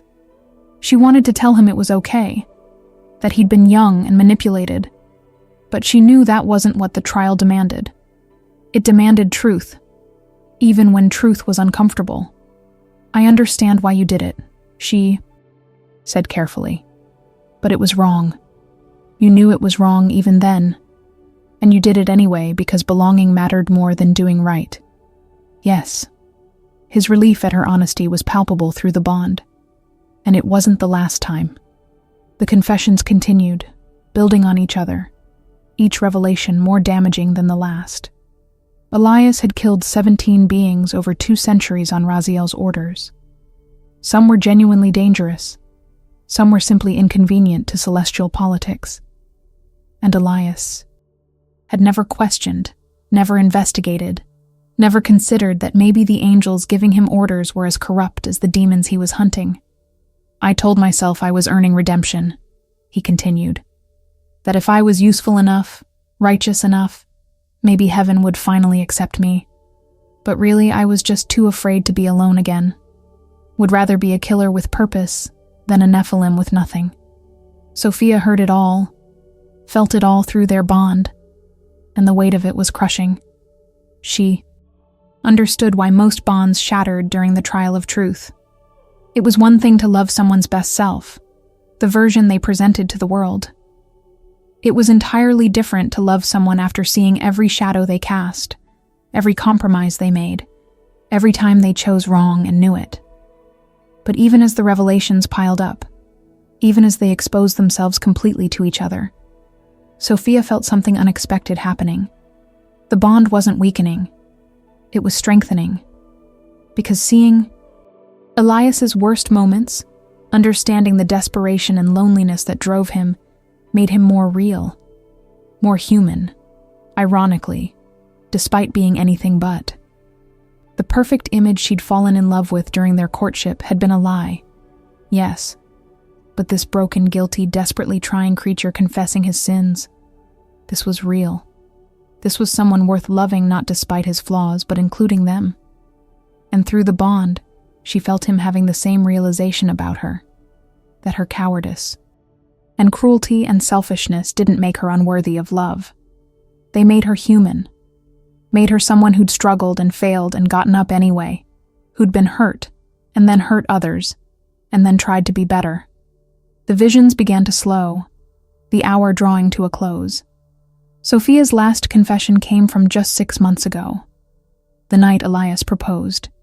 She'd said yes immediately, joyfully, without hesitation. But later, alone in her apartment, she'd looked at the ring and felt a spike of doubt. Felt the familiar fear that this was too good to be true, that she wasn't enough, that he'd eventually realize his mistake. And instead of talking to him about those fears, instead of being vulnerable, she'd shoved them down, plastered on a smile, played the happy fiancé while terror gnawed at her insides, convinced that any day he'd wake up and see her clearly and leave. "I never trusted that you really loved me," Sophia whispered. "I kept waiting for you to realize I wasn't special enough, wasn't worth the effort. And maybe part of me was relieved when I discovered you'd been lying, because it confirmed what I'd always believed, that I'm not the kind of person who gets real love. I'm the kind people use until someone better comes along. You're wrong." Elias's voice came through the bond clear and strong, no longer confessing but declaring, "You're wrong, Sophia.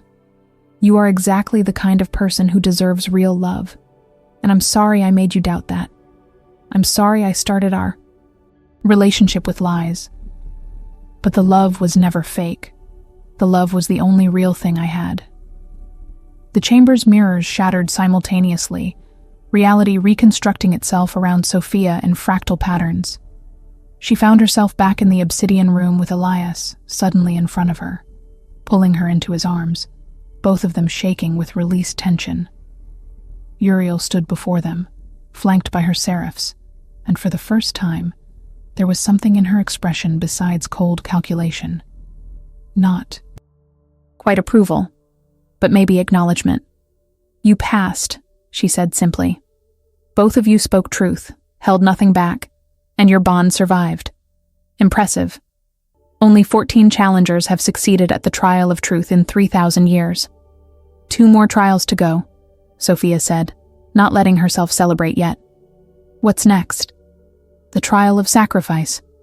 Uriel's expression hardened again. "Tomorrow at dawn. Rest while you can, because the next test will require you to choose between your bond and something you value even more." She paused, silver eyes glittering with something that might have been anticipation or malice. "That is, if there's anything you value more than each other, we'll find out soon enough." The seraphs vanished, leaving Sophia and Elias alone with Father Marcus, who looked like he'd aged a decade in the last hour. "I heard some of that through the church's resonance," he said quietly. "I'm sorry you both had to endure it, but you survived. That's what matters." Sophia clung to Elias, feeling his heart beating against her chest, feeling their bond solid and unshakable despite, or maybe because of, everything they'd revealed. They'd seen each other's worst and chose to stay. That had to count for something. But even as relief flooded through her, she felt dread coiling tight in her stomach. The trial of sacrifice. Something she valued more than Elias.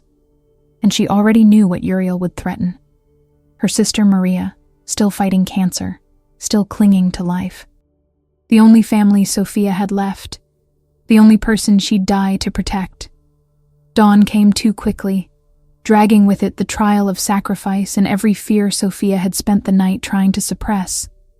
They'd barely slept, curled together in the safe room while Father Marcus kept watch, their bond humming with shared anxiety about what was coming.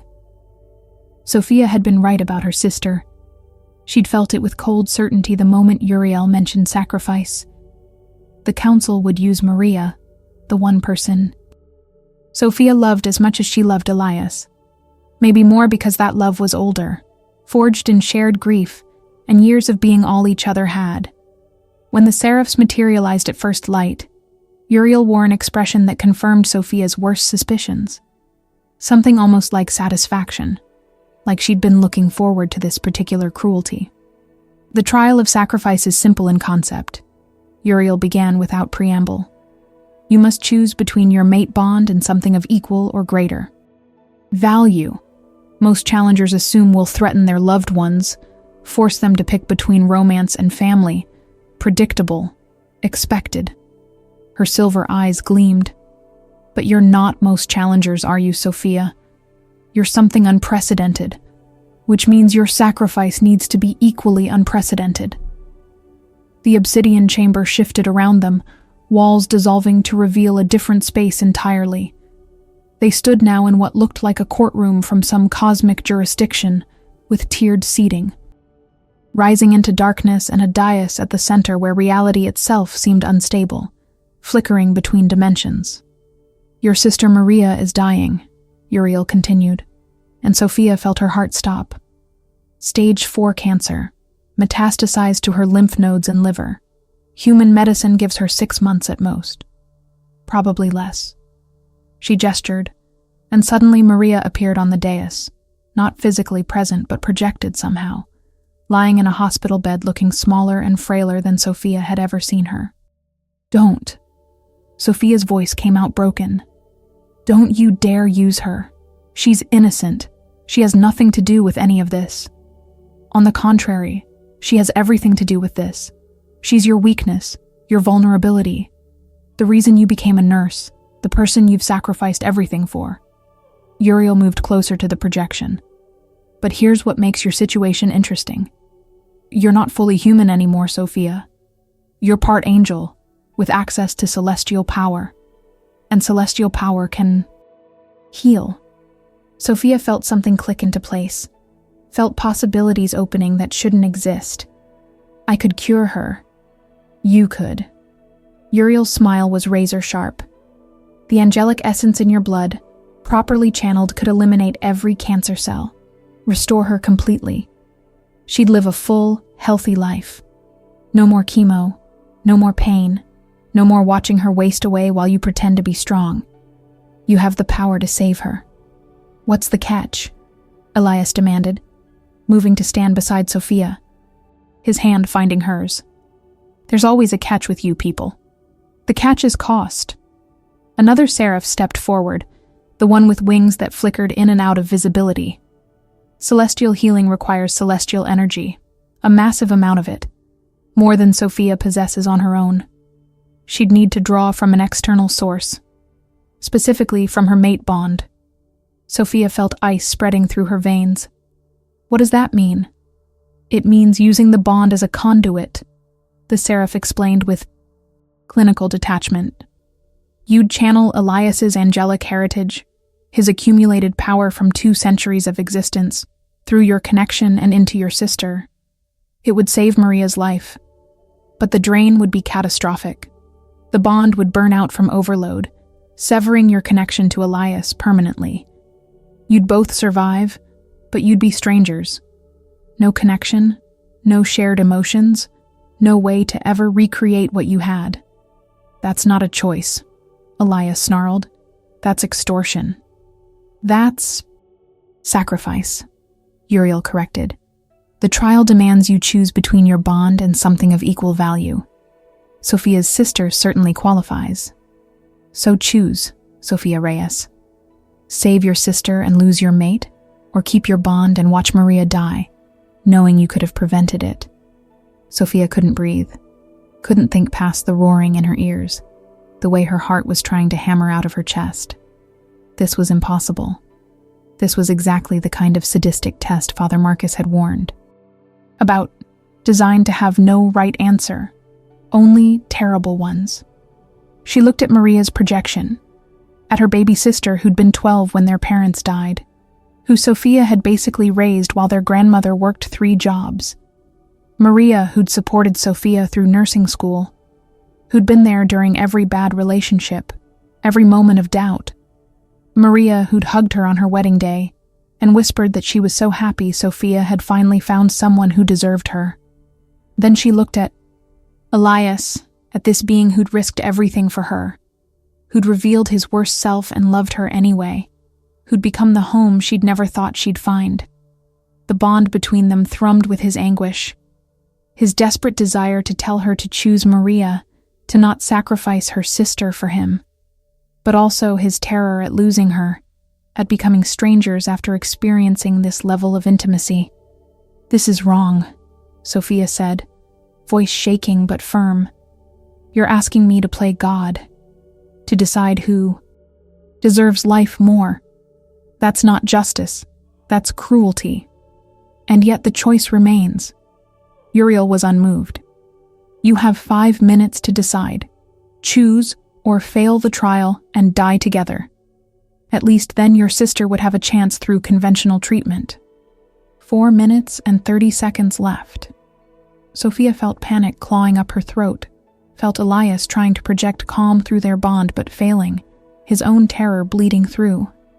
She tried to think, tried to find some loophole or alternative, but her mind kept circling back to impossible mathematics. Save Maria and lose Elias. Keep Elias and lose Maria. Die together and leave Maria to fight alone.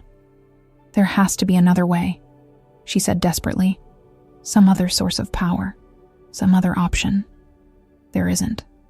The flickering winged seraph's voice was flat, absolute. We've calculated every variable. This is the only configuration that works within cosmic law. Choose. 3 minutes left.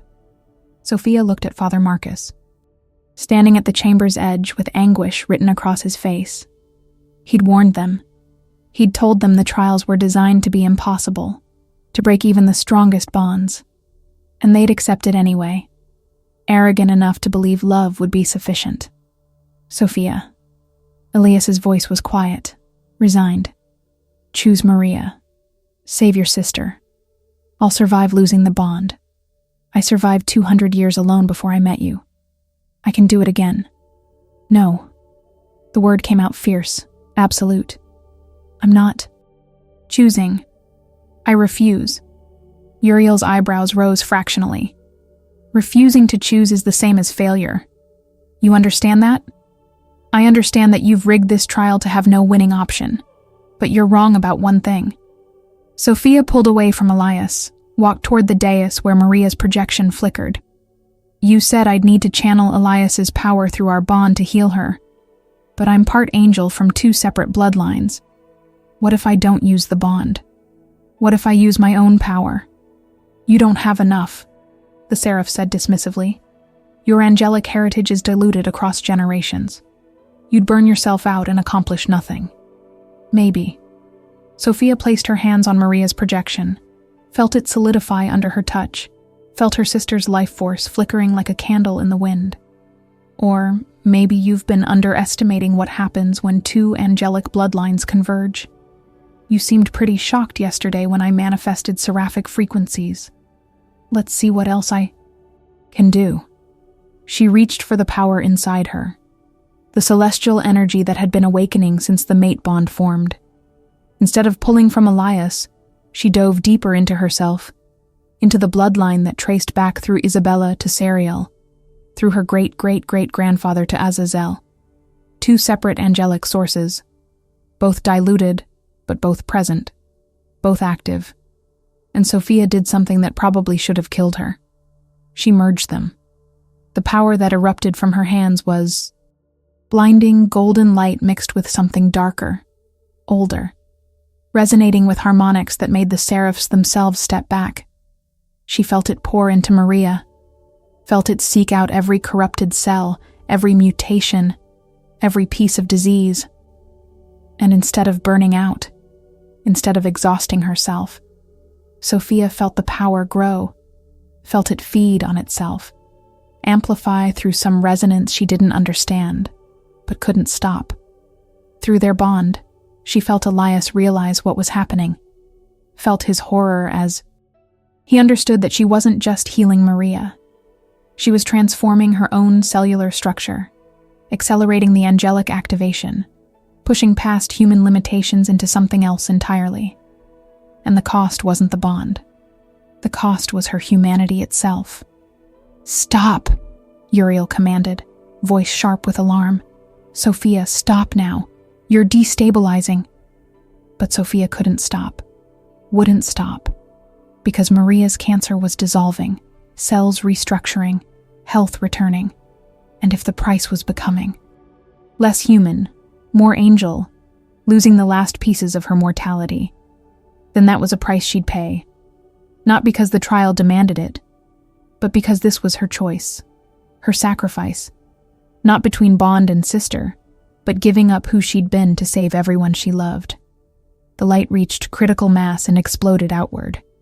When Sophia's vision cleared, she was on her knees, gasping, every nerve ending on fire.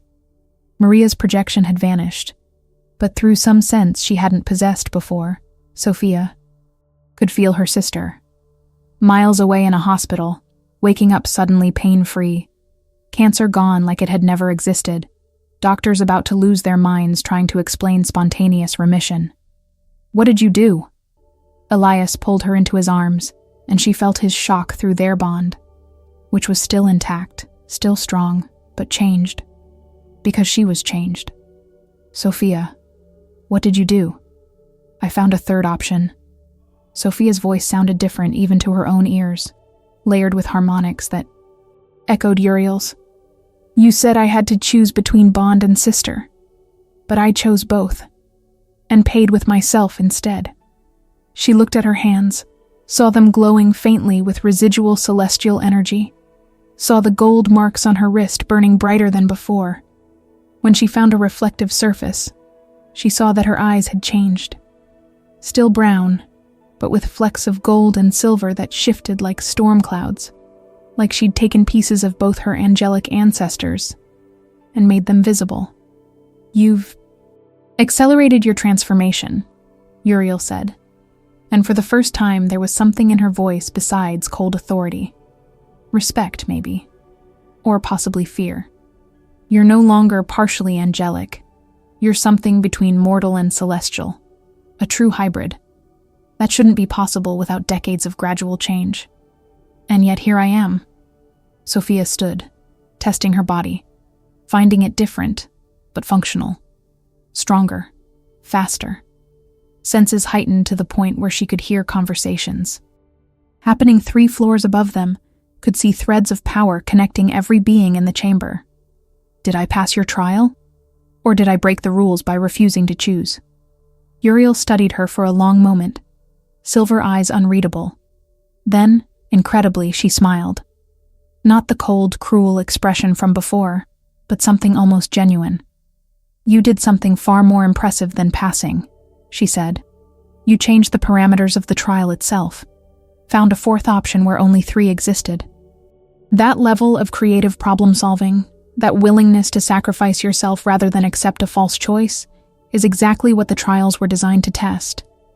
Not whether you'd make the right choice, but whether you'd refuse to accept that the presented choices were the only ones available. So we passed? Elias's voice was wary, disbelieving. You passed. Uriel gestured, and the courtroom dissolved back into the obsidian chamber. 2 trials completed successfully. 1 remains. The trial of choice, which we'll conduct immediately since you're so eager to subvert our expectations. Wait, what? Sophia felt exhaustion pulling at her despite her enhanced physiology. Don't we get time to recover? You just proved you're far more capable than we anticipated, which means the final trial needs to be commensurately harder. Uriel's expression hardened again. The trial of choice is simple. You will be offered 1 thing each, something you want more than anything else in existence. And you have to choose whether to take it or refuse it. Choose correctly, and your bond is ratified, all contracts voided, full protection granted. Choose incorrectly, and everything you fought for becomes meaningless. Before Sophia could ask what that meant, reality shifted again. This time she stood alone in a space that looked like her grandmother's kitchen, warm and familiar, and smelling of the cinnamon cookies Teresa used to bake. And at the table, looking healthy and young and fully present, sat her grandmother. Mija, Teresa said, smiling with all the love Sophia remembered. I've been waiting for you, waiting to tell you how proud I am, how brave you've been. She stood, held out her arms. Come here. Let me hold you 1 more time. Sophia felt tears streaming down her face because she knew this wasn't real. Knew her grandmother was dead. Knew this was the trial's final cruelty. But God, she wanted it to be real. Wanted to step into those arms, feel safe and loved and understood like she hadn't felt since Teresa passed. This is your choice. Uriel's voice echoed from everywhere and nowhere. Your grandmother can be returned to you, restored, healthy, with years of life ahead. You can have back everything death stole. All you have to do is accept the offer. Say yes, and she's yours. Sophia's hand was already reaching out, already moving toward her grandmother, when she stopped. What's the cost? Does it matter? Teresa asked, and her voice was exactly right, exactly how Sophia remembered. I'm here, Mija. I'm real. We can have more time. Isn't that worth anything? What's the cost? Sophia repeated, pulling her hand back. Uriel materialized beside her grandmother. The cost is your bond, not destroyed like in the trial of sacrifice, but paused, suspended.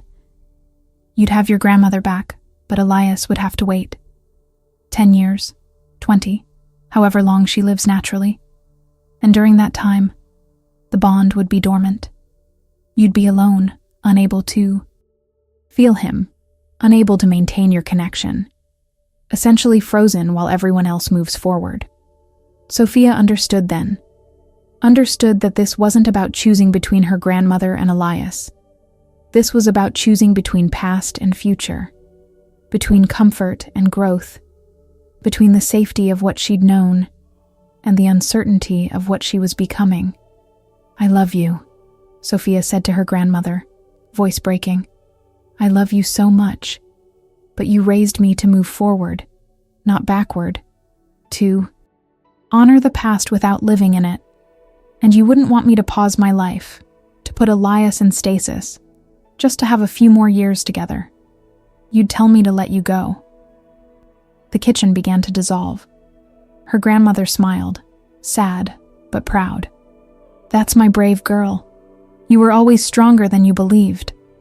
Then she was gone, and Sophia was back in the obsidian chamber, sobbing openly, feeling like she'd lost her grandmother all over again. Elias appeared beside her, pulling her close, and she felt through their bond that he'd faced his own choice, had been offered something he wanted desperately, and had refused it for reasons that aligned with hers. Uriel watched them with an expression Sophia couldn't decipher. You both refused the offers, chose the uncertain future over the comfortable past, chose growth over stagnation. She paused. You pass. All 3 trials completed successfully. Your mate bond is hereby ratified under the Accords. All previous contracts are void. You have full protection under celestial law. Sophia should have felt relief, victory. Instead, she felt hollow, scraped raw from 3 trials that had stripped away every defense and forced her to make impossible choices. She clung to Elias, felt him equally devastated and triumphant, both of them barely standing. What happens now? Elias asked hoarsely. Now you're free, Uriel said. Free to live, to love, to exist without threat from celestial or infernal forces. The council will monitor you, of course.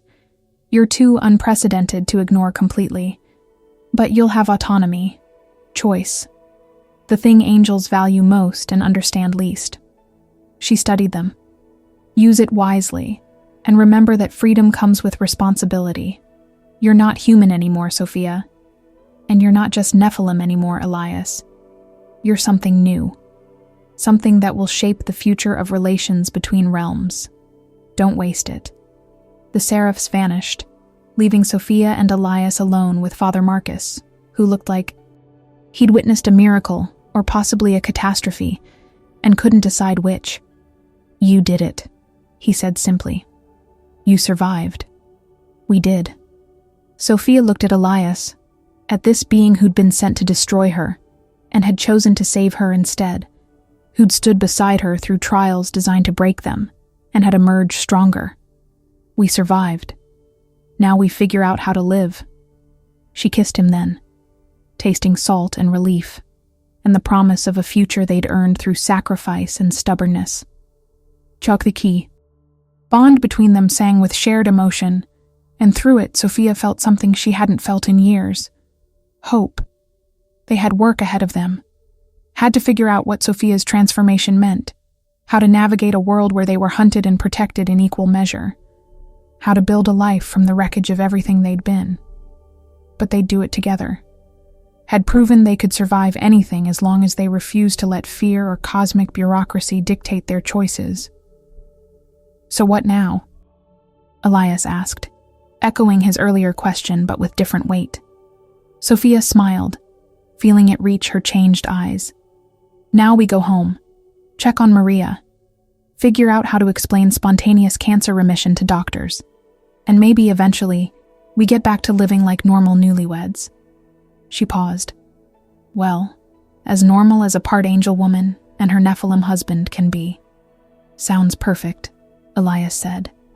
And through their bond, Sophia felt his absolute sincerity.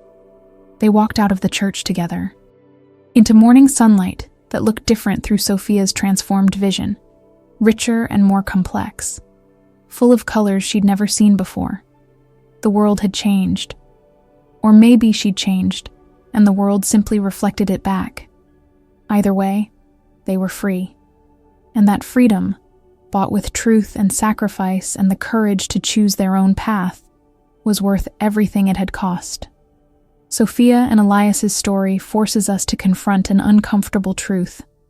Love built on lies can still become something real, but only if we're brave enough to face the truth when it's revealed. Would you have forgiven someone who married you under false pretenses? even if they'd fallen genuinely in love along the way? Could you look past the deception to see the person beneath, the one who chose you over their own redemption, their own survival? And when faced with impossible choices, sacrifices that demand you give up pieces of yourself to save everyone you love, would you have the courage to find that third option, the one nobody told you existed? This story reminds us that freedom isn't given. It's earned through truth, through sacrifice, through refusing to accept that the choices presented to us are the only ones available. Sophia didn't win by being the strongest or the most powerful. She won by being unwilling to let fear or cosmic bureaucracy dictate her path, by choosing growth over comfort, future over past, and love over the safety of staying small. Sometimes the bravest thing we can do is become something we never imagined we could be, not because destiny demands it, but because the people we love are worth transforming for. If this story moved you, if it made you think about the impossible choices we all face and the courage it takes to forge our own paths, please like this video and share it with someone who needs to hear that they're stronger than they believe. Subscribe to stay connected to more stories that challenge, inspire, and remind us that even in a world of cosmic forces and ancient laws, human choice still matters most. Because at the end of the day, we're all just trying to figure out how to love honestly, sacrifice meaningfully, and live freely. And sometimes that's the most supernatural thing of all.